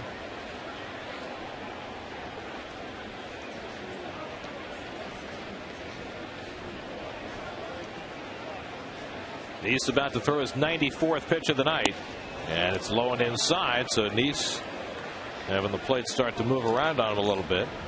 Changeup and a cutter, both missing badly, and it's 2-0. Pitch, did it go between his legs? Yes, it did. Nice job by Tolley staying with it. And so with Neese now struggling to throw a strike, Dan Warthen you saw on the phone, and the Mets bullpen is going to spring into action in a moment. With all the woes the Mets have had offensively, now that they've broken out for 6, you can't let this game get away. That's right. 3-0. That's ball 4. So Green, the pinch hitter, walks on 4 pitches, and just like that, on 2 walks in there, the Cardinals have the bases loaded and 2 out.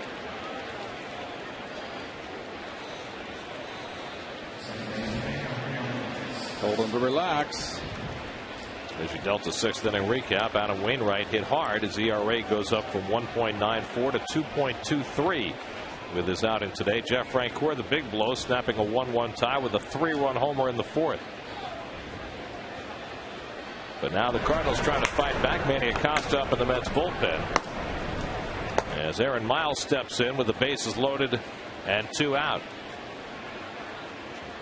Miles came out of spring training with Cincinnati. They released him. The Cardinals, who had him a few years ago, signed him, sent him to the minors, brought him up around the 1st of June. He's played very little. He's only had 58 at-bats. Skip Schumacher is the regular second baseman. A left-hand hitter. And Miles lifts one to right. Francoeur hustling over, and that retires the side.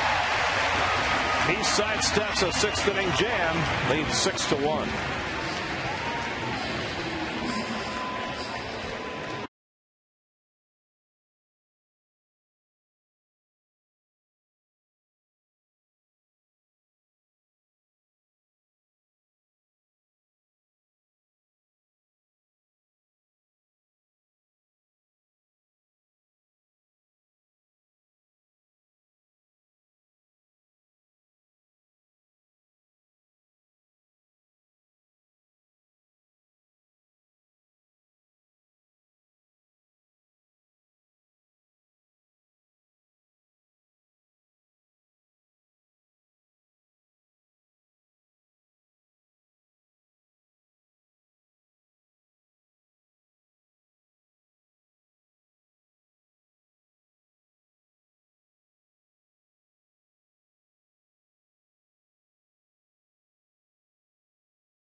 One of the stands here at Citi Field, or stop by a location near you. Subway, a proud sponsor of the New York Mets on SNY.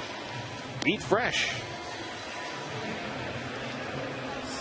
Every weekday on SNY, get on the New York Sports Local for all your New York sports needs with diverse personalities debating the top sports stories of the day, plus exclusive interviews and special guests on Daily News Live. Wheelhouse and Loudmouths, all part of the New York Sports Local, weekdays starting at 5 on SNY. New battery in the game for the Cardinals. The pitcher will be Fernando Salas. Well, he's been on that Louisville-St. Louis train. 25 years old, from Huatabampo, Mexico. Little sinker slider from Mr. Salas.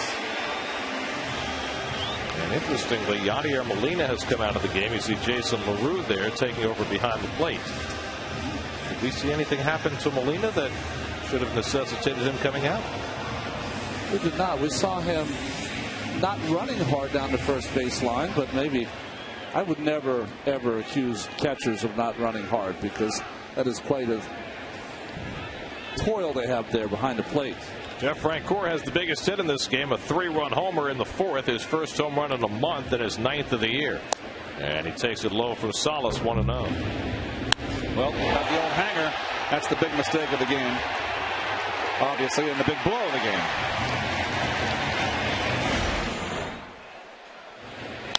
Pulled down to third. Behind the bag, Lopez has time to set his feet. One hop to Pujols, and the Gold Glover pulls it out for the first out. See, there's the difference. We saw David Wright throwing from his heels. Here, Lopez set his feet. Well, he sets and just doesn't have to throw. He's really a shortstop second baseman. Pujols very unorthodox with that scoop, but came out roses. Never seen a first baseman make a scoop like that before. So 1 out. Here's Josh Tolley, who's walked and grounded to short 0 for 1.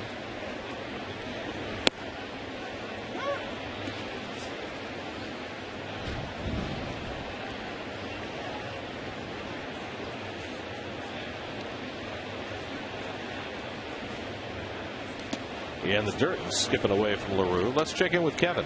Guys, Jerry Manuel told me today that catching-wise with Rod Barajas on the DL, he'd like to have Josh Tolley catch essentially 3 out of the 5 days through the rotation. He thinks he's going to keep Henry Blanco with Johan Santana, and he'd like to get Blanco with Mike Pelfrey, see if they can get Pelf to keep getting on the right track. And he said the thing that I'm curious with, it's not about him calling the game, as he hits this one to right at Ludwig, though, for the second out. He said it's not about him calling the game. It's about, for me, as he tries to become an everyday type catcher, what toll it takes on his offense. Guys? Well, that's certainly a concern. You know, a guy who's gotten off to an incredible start this year offensively.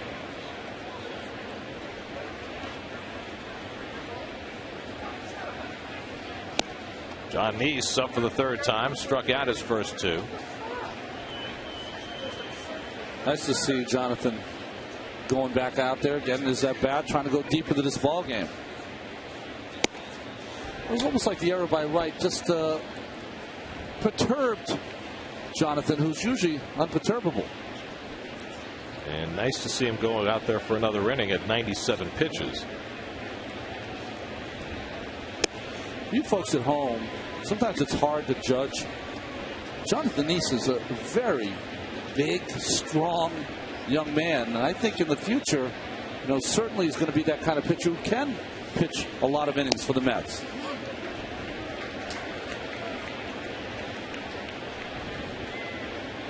Gosh, I tell you what, how old's Tolley? 23? 23, yeah. Gosh, I want to play every day. Skip, get me in there. Come on. I don't think he has any objections to playing every day. I understand. He picks up his 6th hit of the season, a 2-out single. 23-year-olds don't get tired, do they? When do they start getting tired? That'd be the big 3-0, Keith. So Neese is on with 2 out, and now Reyes is 0 for 3. Tried to bunt his way on and popped one up to Wainwright his last time up. Well, we've seen him do that twice. He tried to do that butcher boy kind of play, and then the bunt as he's just trying to get on base for the Metropolitans. I don't think he's going to be bunting against Salas.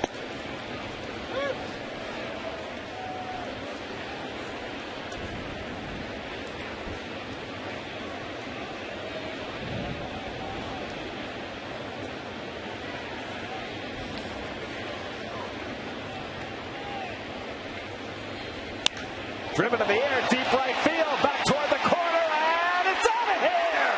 Into the Pepsi porch! A 2-run homer for Jose Reyes, his 7th of the year.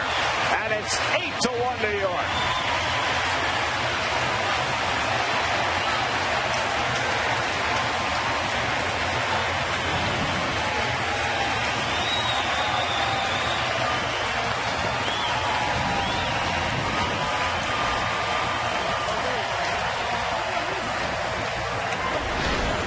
No bunt. Oh, just a fastball or right upstairs, no sink. And Jose just stayed back and ripped it. So Reyes with his 7th home run. He's now hit in 8 straight games since coming back from the oblique. It all appears to be right with him. Now Castillo is 1 for 3. And he hits one up the middle, and Castillo has his 2nd hit of the night. So 3 straight 2-out hits off Fernando Salas. And it all started with John Neese. Oh, smiles in that dugout. It's an offensive explosion for the New York Mets. You know, when you're pitching well, it's kind of an individual kind of performance, but nothing gets a bench chirping and feeling better about themselves than everybody getting in the mix and getting some hits. Last time the Mets scored this many runs in a game, it was on July 4th in Washington when they won a game 9-5.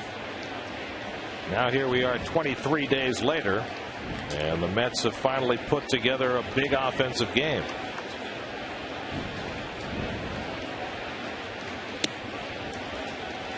Two and out to Pagan, who singled, stole a base, and scored a run in the 5th. Got some crooked numbers up there. They look awfully pretty, don't they?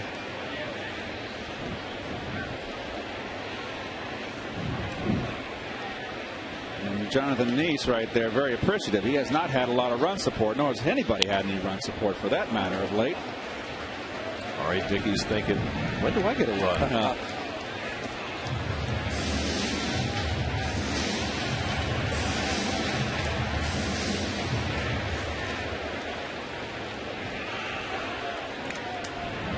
Well, the Mets taking it to Wainwright tonight. Tomorrow they get the left-hander Jaime Garcia, the fine rookie, who had gone through a bit of a slump, but now appears to be back in form. It's funny how this game works sometimes. You have a team as cold as can possibly be offensively. You take on one of the best pitchers in the game, and you have a breakout kind of a night. Well, we said at the top, we said that it's going to look back and be a watershed. If you're a Met fan, that's what you're hoping for. Ball 4 to Pagan.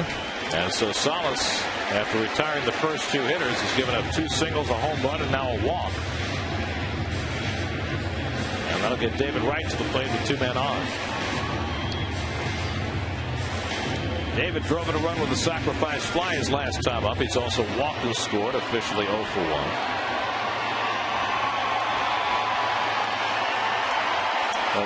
Mr. Salas with 8-1, son. You better, it's your game. Don't look over your shoulder. Don't be looking in the dugout. You're out there for the duration, young man. Tony has his plan, and he's sticking to it. 2 out and 2 on for Wright. Tony's not afraid to do this also. We've seen this against the Mets with Mitchell Boggs, who had to take 11 earned runs in one start. Boggs, who now has become a very valuable member of the St. Louis bullpen, recently throwing 100 miles an hour.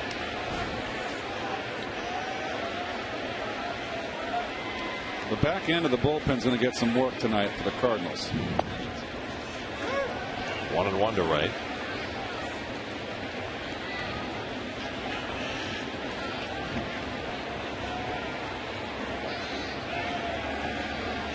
A 25-year-old right-hander Fernando Salas, who started his career in the Mexican League pitching for Saltillo.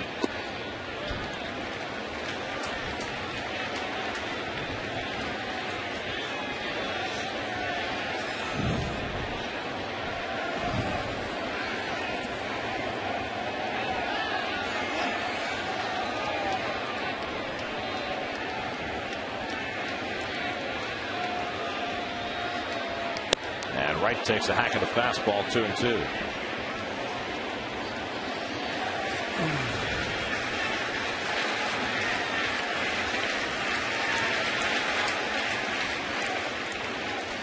Castillo at second, Pagan at first with 2 down. 2 runs already home in the inning on Reyes' home run.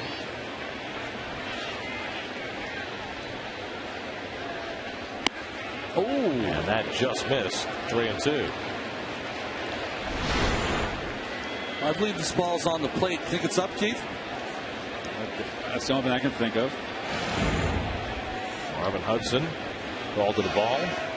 Now the runners will take off. 3-2 and 2 out. And Wright gets a very high breaking ball from Salas to draw the second consecutive walk. So 5 straight Mets have reached base after 2 out and nobody on. Well, he may have nobody up in the bullpen. This is mainly a talking to. Oh, and it's the skipper coming out too. The Russa and his young pitcher. Well, he's been up and down from Memphis as Mr. Salas, and Tony La Russa is going to deliver this message. If you don't want to go back down for the 5th time, I'd throw a few strikes here. He might mention Saltillo in the conversation. Oh. Maybe Guadalajara. Guadalajara won't do. So now Beltran has had himself a fine night against his former nemesis. A double, a walk, and a single. He's driven in a run. A very small measure of revenge against Adam Wainwright. Now taking on Salas. By the way, it's almost a year since the Mets hit their last grand slam.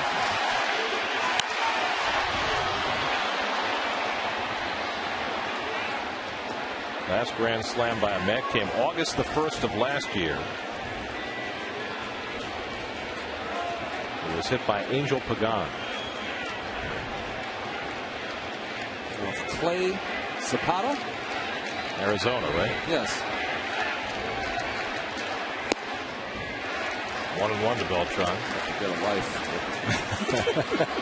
I was going to say. Sorry. Jeez.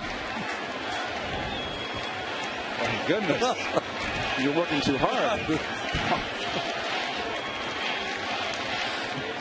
And Beltran swings over the changeup, 1-2.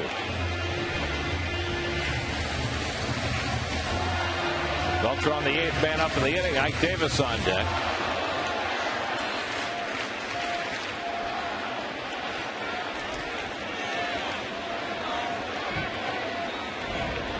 One-two. Tapper to the right side. Pujols in to play it. And Salas covers in time to end the inning. But the Mets put up 2 on Jose Reyes' home run into the Pepsi porch. It's a big offensive night for the New York.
Seventh inning, John Neese starts the fourth time through the Cardinal batting order. Felipe Lopez 1 for 3, singled to open the game in the first inning. Neese gave up a run in that first inning and none since, and the beneficiary of the Mets' best offensive night in more than 3 weeks. Just to kind of give a perspective to what's happened tonight, as Lopez punches one behind the bag at second, and beyond Castillo for Lopez's second hit of the night. Coming into this game, the Mets have scored more than 1 run in an inning 3 times in 108 innings since the All-Star break. Tonight, they've scored more than 1 run in an inning 3 innings in a row. Wow. John Jay up against Neese, who's up to 100 pitches on the night. That's why Acosta is back up in the Mets bullpen. Jay is 1 for 3. He scored the only Cardinal run back in the first after blooping a single to left.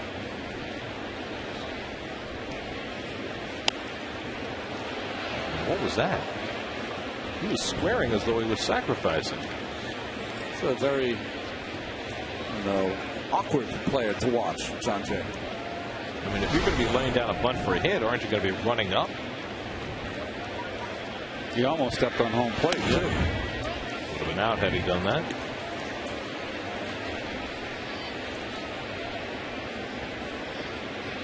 Frank Pulley called me out once on a hit and run doing that. They pitched out, and I threw my bat out, and I made contact, hit a ground ball to shortstop. I busted down to first base. Eric Gregg called me out, and I beat it. I'm ready to argue with Eric Gregg, and Frank Pulley goes, "No, you're out. You stepped on home plate." So you were out twice. I was out twice. Toward the hole, Castillo with a beautiful stop, and from his knees, can't be handled by Davis, and Jay is safe at first. Well, Castillo did everything right, but Davis just couldn't pull it out of the dirt. Well, Louis mad at himself because he knows he should have made a better throw here. What a terrific play getting to the ball. He just didn't get a good handle on it getting out of the glove. That's a play you see Ike make almost 99 times in 100. I don't know if maybe the speed of the ball. He threw it almost like a changeup. Yep, See how it came out of his hand. Closed his glove too fast. Yep.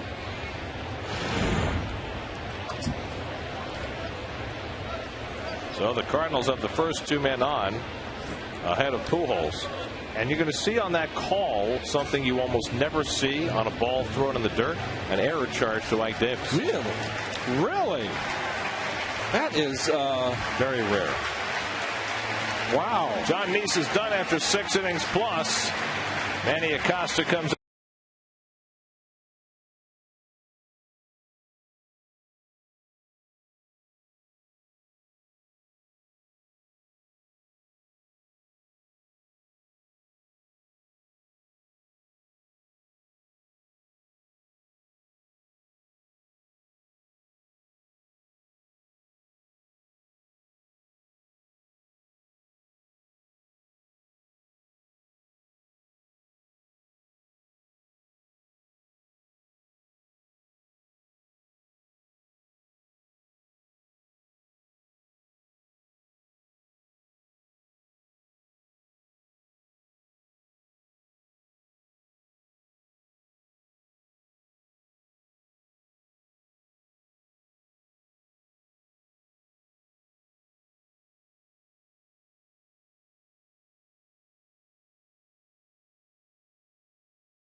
John Neese out of the game after 6 innings plus, in line for his 7th win of the year.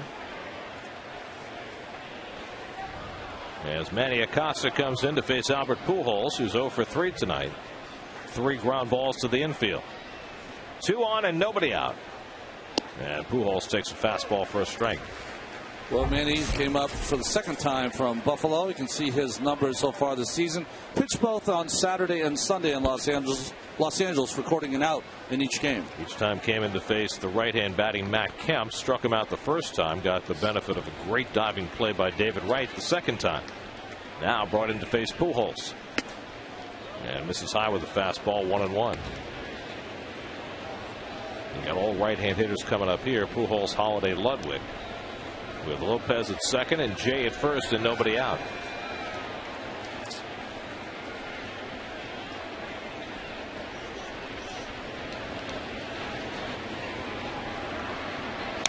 And Albert cuts one foul, 1-2. Big cut. Bobby Parnell, the right-hander. Pedro Feliciano, the left-hander.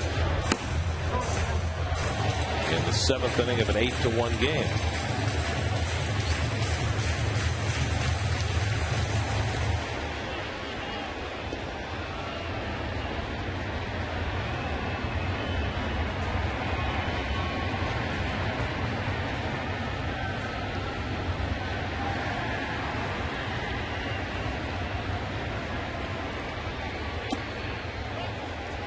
All fastballs. 2-2.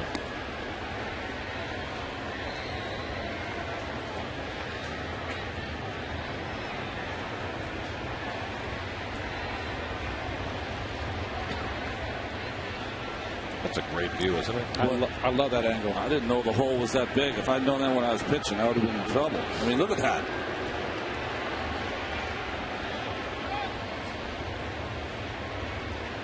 Both Pujols and Acosta very deliberate during this at bat.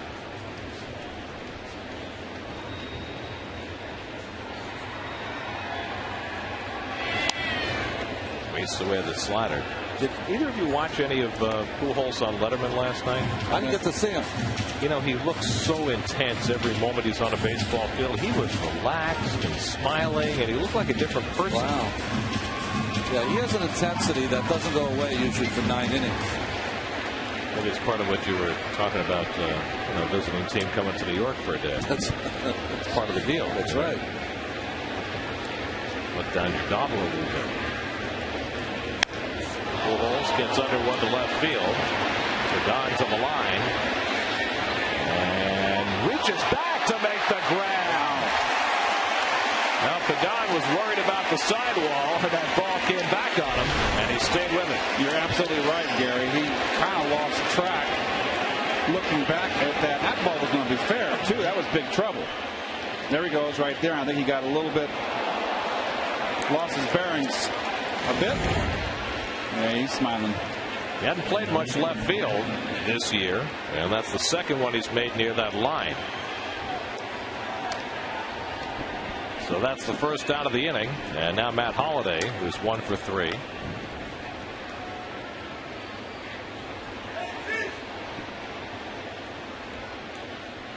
And Holliday takes a rip at a breaking ball, 0-1. And he comes up holding his side. That's right.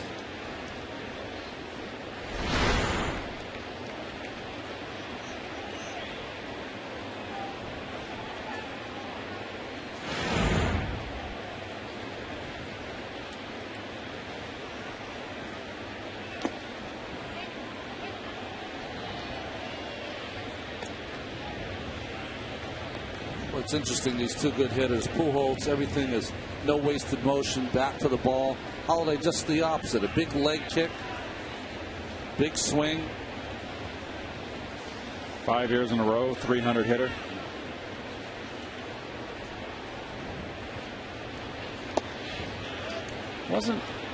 I don't think he was real happy in Oakland. He didn't perform well in Oakland. Got himself traded. Maybe shouldn't say got himself traded out of there, but was traded mid-season his first year at Oakland.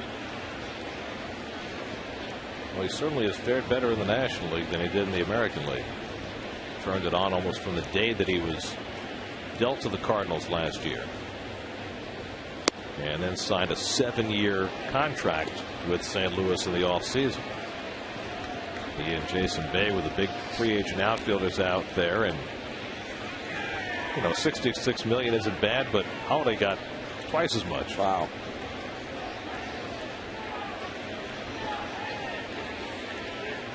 Now Acosta behind 3-1. And the 3-1 breaking ball fouled off. You got a hanger right there. Interesting that the 3-run breaking ball with an 8-1 score. Well, they threw almost all fastballs to Pujols and now almost all breaking balls to Holiday.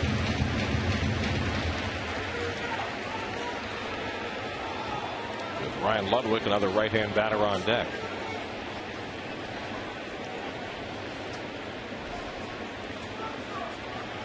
Three-two to Holiday. Ground ball to third, might be two. Right to Castillo and on to first. 5-4-3 on the double play. So Acosta comes on, faces two batters, gets 3 outs with a little help from Angel Pagan early.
Set it down to Kevin Burkhardt, who's standing by with Jonathan Neese, part of the Xerox Business of Baseball. Xerox, ready for real business. Kevin? Jonathan, what was the feeling of this team on the off day and coming into today after that rough road trip?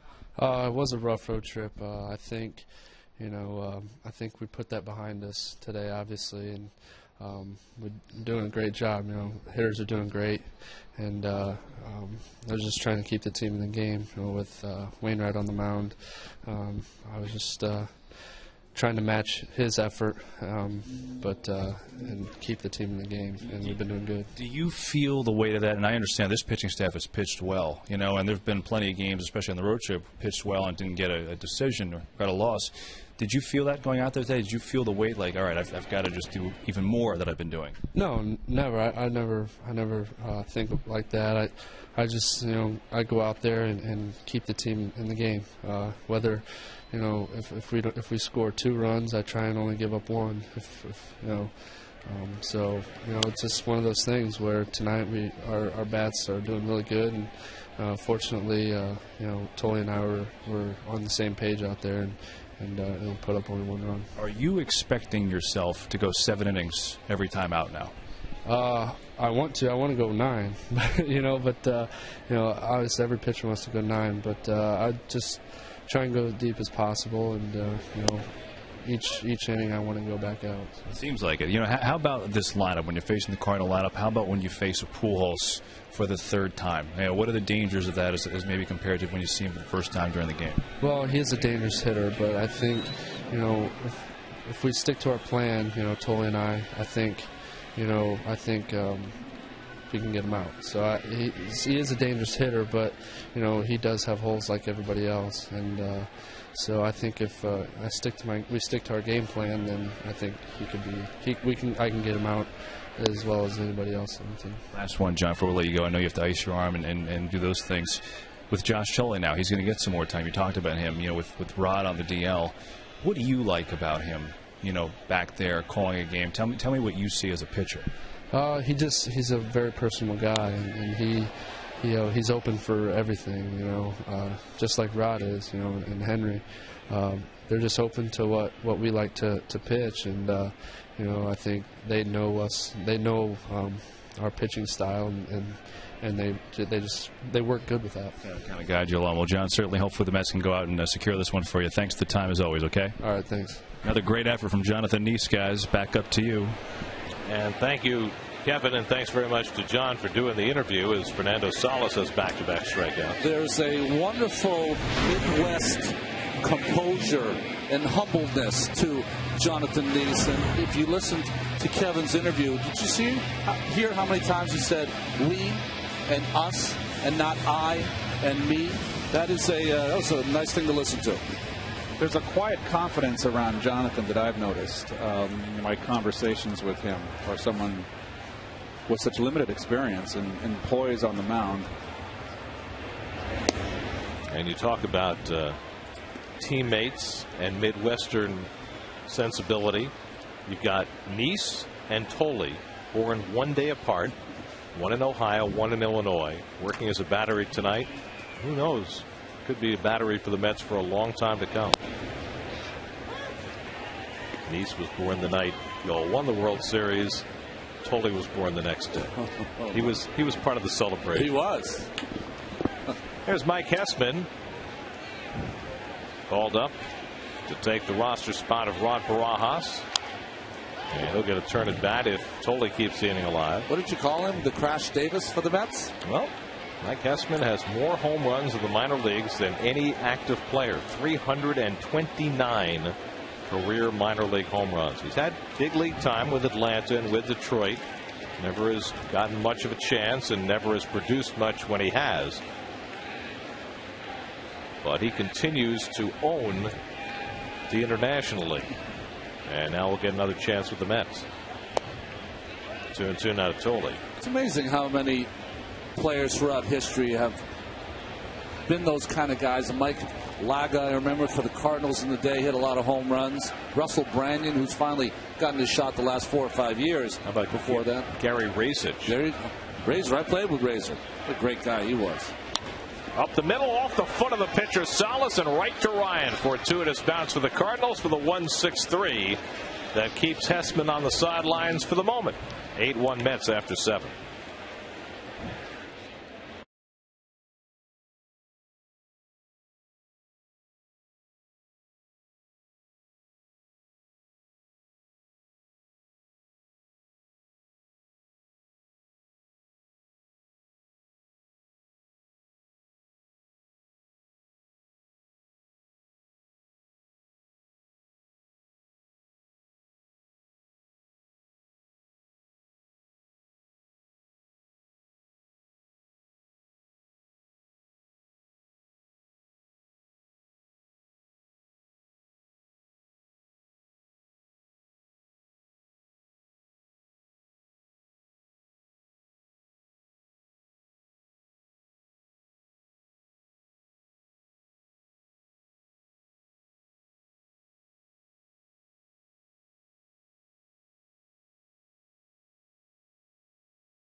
Mets Hall of Fame inductees at Citi Field this Saturday afternoon for charity. Your donation includes food, beverage, and a ticket for that night's game against the Diamondbacks. Get to Mets.com/Hall of Fame or call 718-803-4074. Keith, you're going to be at that luncheon, aren't you? I am going to be at that luncheon, absolutely. The Big Orange is going to be there. Rusty.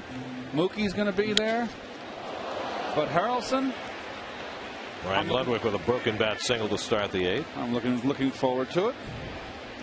That's a chance to schmooze with some of the already inducted members of the Mets Hall of Fame and those who will be newly inducted on Sunday. Doc Gooden, Darryl Strawberry, Frank Cashin, and Davey Johnson all are going into the revitalized Mets Hall of Fame on Sunday.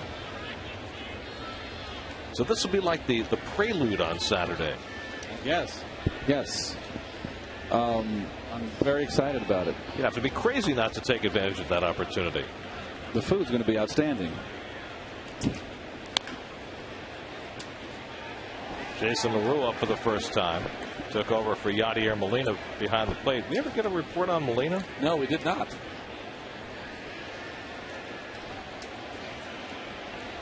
Jose Oquendo, third base coach for the Cardinals, the ex-Met, made a fine play on that foul ball. There he is. Ozzie. Well, they don't call high strikes anymore. At least this home plate umpire Marvin Hudson does not call a high strike. He's been consistent. I'll give him that. No, I didn't mean it. Don't look at me that way. A little paranoid, aren't you? You saying Marvin's not coming to the luncheon on Saturday? Rabbit ears.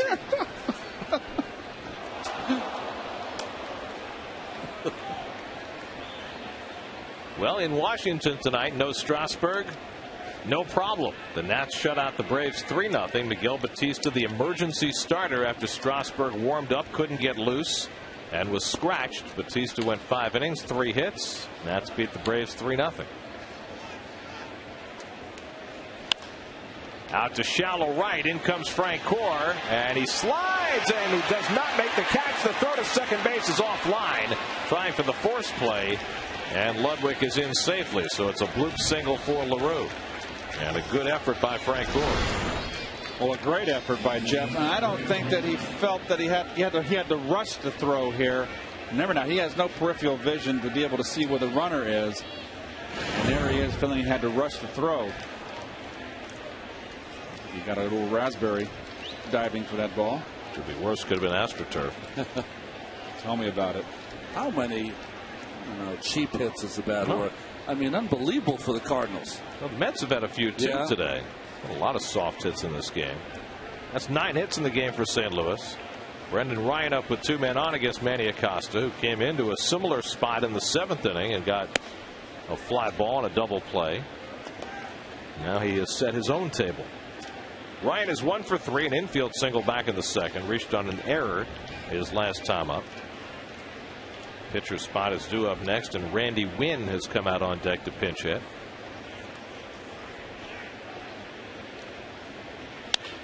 Toward the hole and past the dive of Reyes for a base hit. Ludwig will stop at third, and the Cardinals on 3 singles have the bases loaded, nobody out.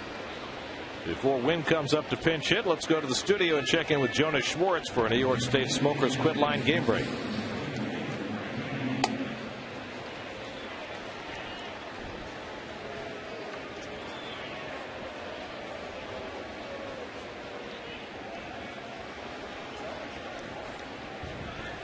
All right, Jonas. Randy Wynn announced as the pinch hitter. Dave Joust, who's running the team tonight with Jerry Manuel under a 1-game suspension, is going to take the ball from Manny Acosta, and Raul Valdez, who's been stellar for the Mets in relief lately, will come on to turn Wynn around. We'll be right back.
with your one-stop shop for up-to-the-minute Mets news, rumors, and insight on Mets blog, presented by Verizon, featured on SNY.TV, your online home of all things New York sports. And they'll, of course, have their eye on the trading deadline coming up on Saturday as well.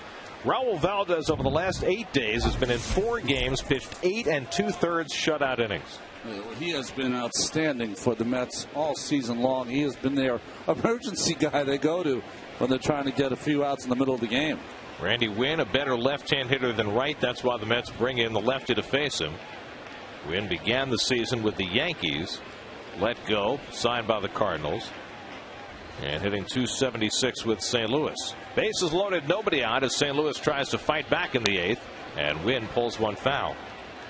Well, Randy signed with the Yankees this year, figuring, okay, this is my best bet. He's been in more games than any active player without being in the postseason. So, not going to make it with the Yankees. Maybe he can get there with the Cardinals.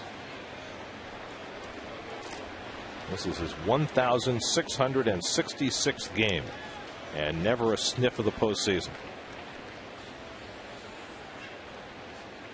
Played with Tampa Bay before they got good. Played with the Giants where they weren't very good. Sometimes you got to be in the right place at the right time.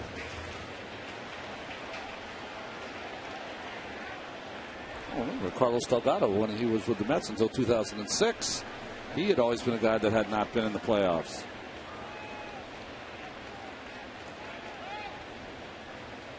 Turned out to be his only time.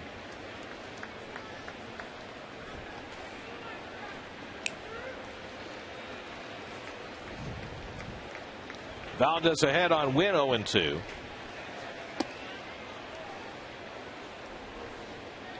Cardinals now have 1 run on 10 hits in this game.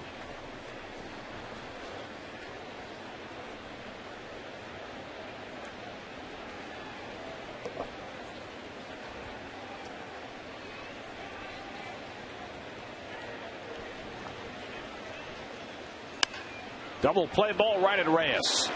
Castillo with the turn for 2 outs. The run comes home. It's 8-2, but the Mets happy to trade a run for 2 outs. Taylor made nice fundies by Jose. 2 hands right in front of it. Perfect shovel feed. Easy pair. No RBI for Winn as Ludwig scores. It's now 8-2 New York.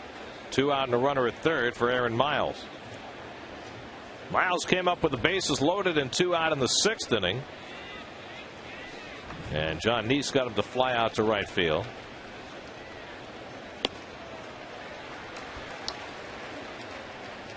Mets have now turned double plays in each of the last 2 innings. It's just funny how the season has its ups and downs. Valdez got off to a hot start. Boy, he really struggled woefully in the middle. Had control issues. Well, remember he had that series in San Diego when it just looked like he wasn't right. Yeah. And the Mets sent him down. It's almost like he was pitching hurt, it looked like. But since coming back, he has been tremendous.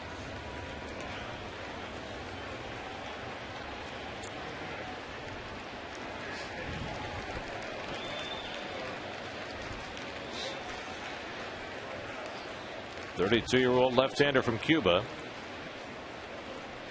He's pitched all over the world the last few years.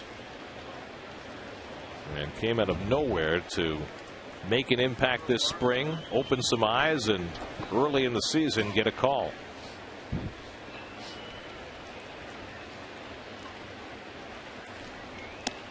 And Miles takes the changeup, 3-2.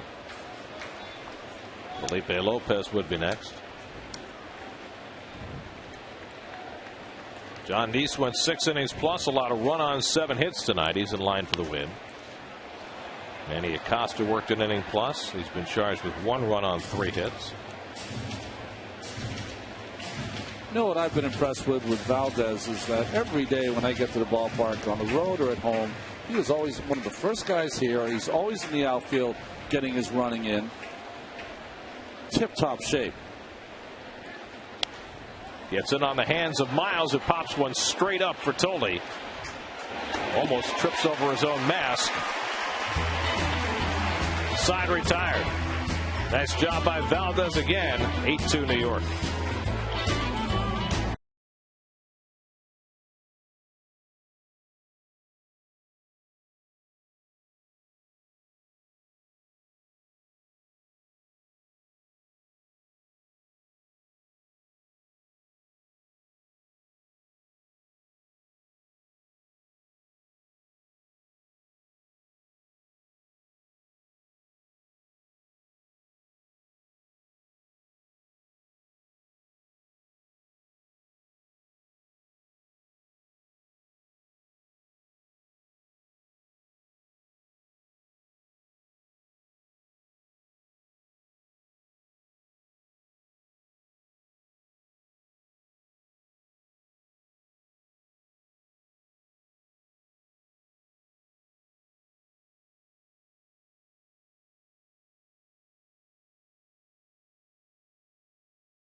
NY is brought to you by Capital One. What's in your wallet?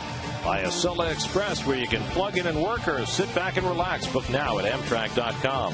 And by State Farm. Today's State Farm agent of the day is John Garfinkel of Brooklyn. Veteran left-hander Trevor Miller comes on for the Cardinals. Trevor Miller, who pitched in 281 minor league games, 140 decisions, now has found a home here in St. Louis as their situational left-hander. Numbers brought to you by StubHub, and he's coming in to face Mike Hessman, the 32-year-old minor league veteran who will make his Mets debut. He'll be batting for the pitcher. Hessman has had 168 major league at-bats with 13 home runs. Wow. It's a terrific percentage, right? Yeah. But in those 168 at-bats, 56 strikeouts. And there's the rub. That's what he has been throughout his minor league career. I mean, his minor league career average coming into this season, 229. But with his 18 home runs this year, he has 329 minor league home runs.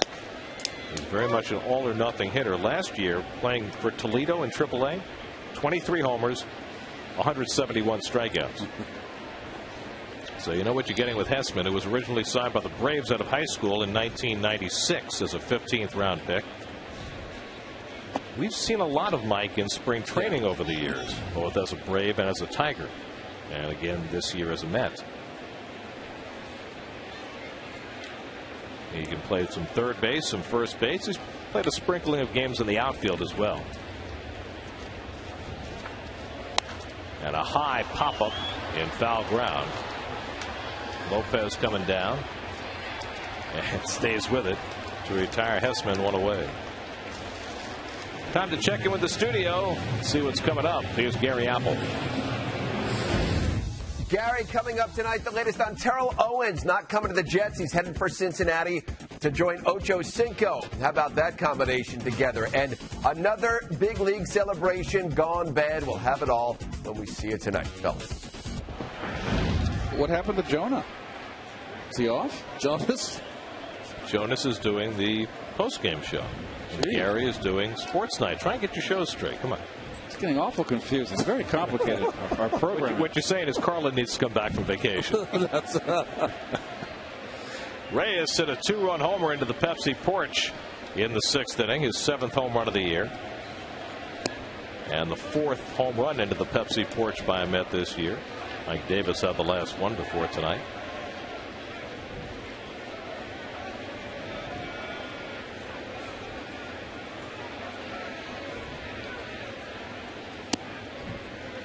Reyes batting right-handed for the first time tonight. Takes a strike from Miller.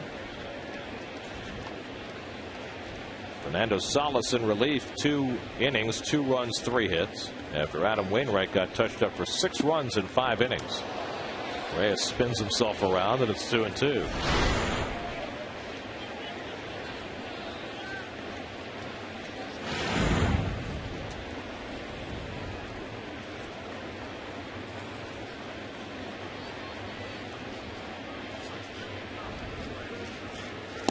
And Reyes loses the bat as Miller strikes him out with a changeup.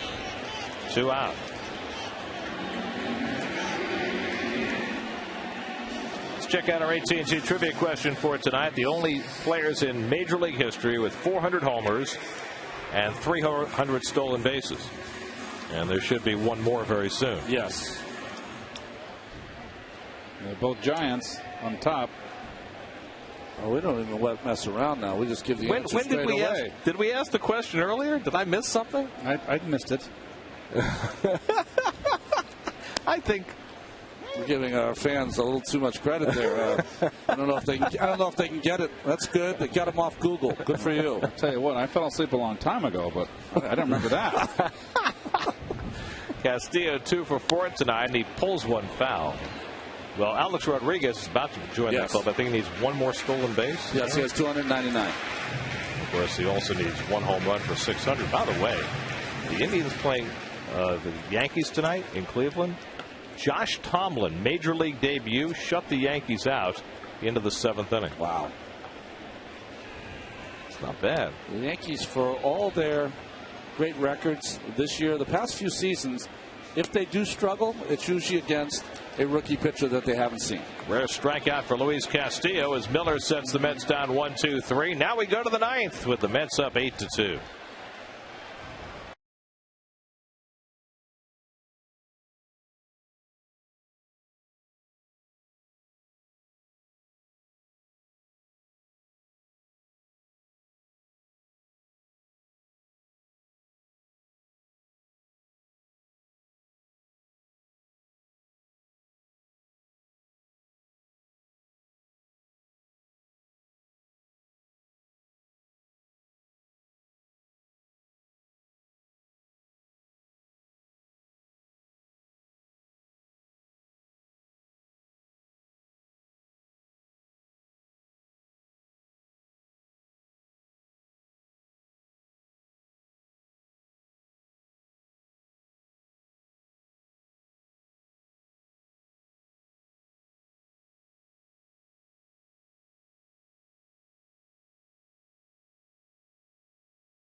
And on a positive note, and to secure it, they'll bring in Frankie Rodriguez with a 6-run lead. Yeah, he's only pitched a couple of times in the last 9 days, so just trying to get some work for Francisco, who has said he pitches better with more work. Top of the batting order for the Cardinals, Felipe Lopez takes a strike. Lopez is 2 for 4 tonight. John Jay and Albert Pujols to follow. The Cardinals have out-hit the Mets 10-9, but the Mets have gotten home runs from Francoeur and Reyes and lead 8-2. And Frankie throws a fastball for a strike, 0-2. K-Rod trying to secure it for John Neese, who would have his 7th win of the year. Neese tonight lowered his ERA from 3.54 to 3.43. Excellent in his rookie season.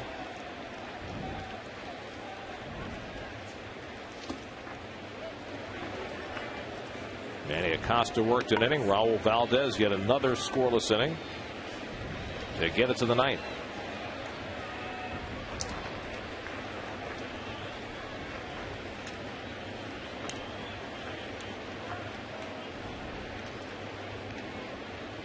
One-two to Lopez, and it just missed.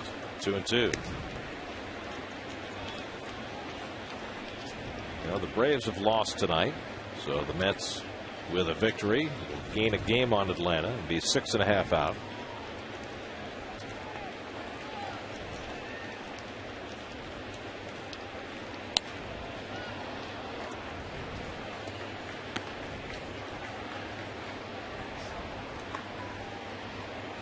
The Phillies lead their game with Arizona 9-5 going to the 8th. Phillies trying for their 6th straight win tonight. They seem to be warming up, don't they?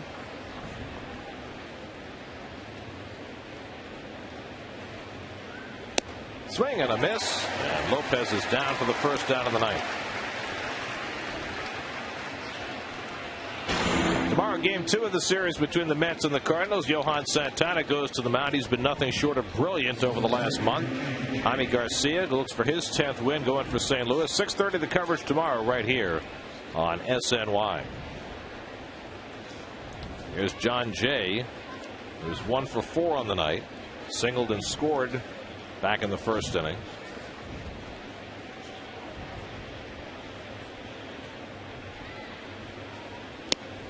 And Jay takes the curveball for a strike, 0-1.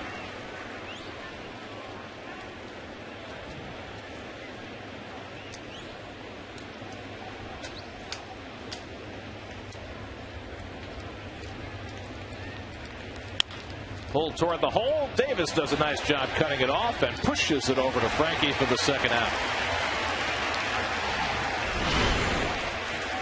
Nice play. Ranging to his right. For a left-hander, that's always an easy play. A little soft toss. Nice play.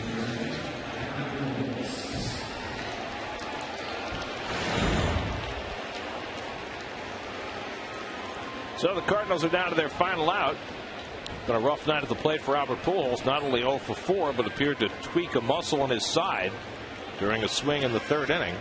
Stayed in the game. And he takes a strike. Pujols this year against Met pitching is now 2 for 18. Cardinals won 2 out of 3 from the Mets in St. Louis back in April, despite Pujols not having a whole lot to say about it. The only game the Mets won in that series against St. Louis was the 20-inning affair. Coming up right after our ball game, it's Lincoln Mercury post-game live. Jonas Schwartz and Bobby Ojeda will be along with all the highlights and interviews and all the other stuff. Lincoln Mercury post-game live. After this game and after every single Mets game the entire season. Only on SNY. I know that. I'm in there sometimes.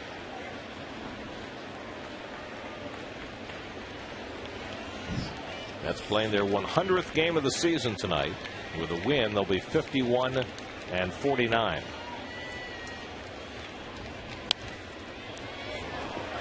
A month ago, they were 11 games over 500, fighting for the lead. They came home for this homestand, ready to fight for their lives. And a good step in the right direction tonight.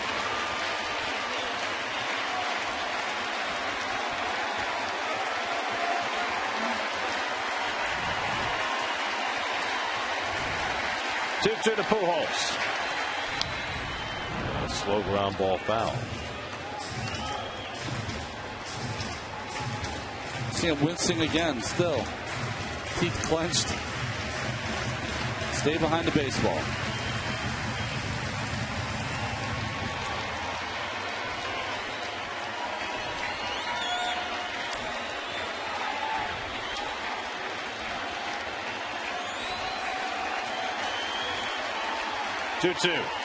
He struck him out, and the ball game is over.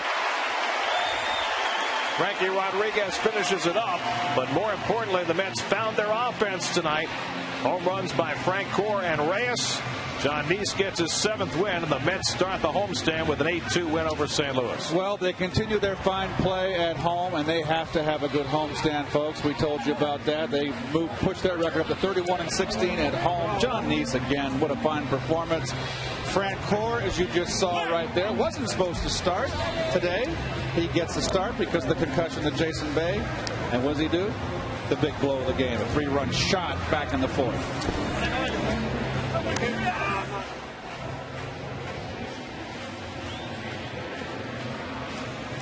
Dave Joust subbing for the suspended Jerry Manuel. Picks up the victory for Jerry's record. Of course. And the Mets go to 2 games over 500 as John Neese picks up his 7th win as the Mets batter Adam Wainwright for 6 runs in 5 innings of work.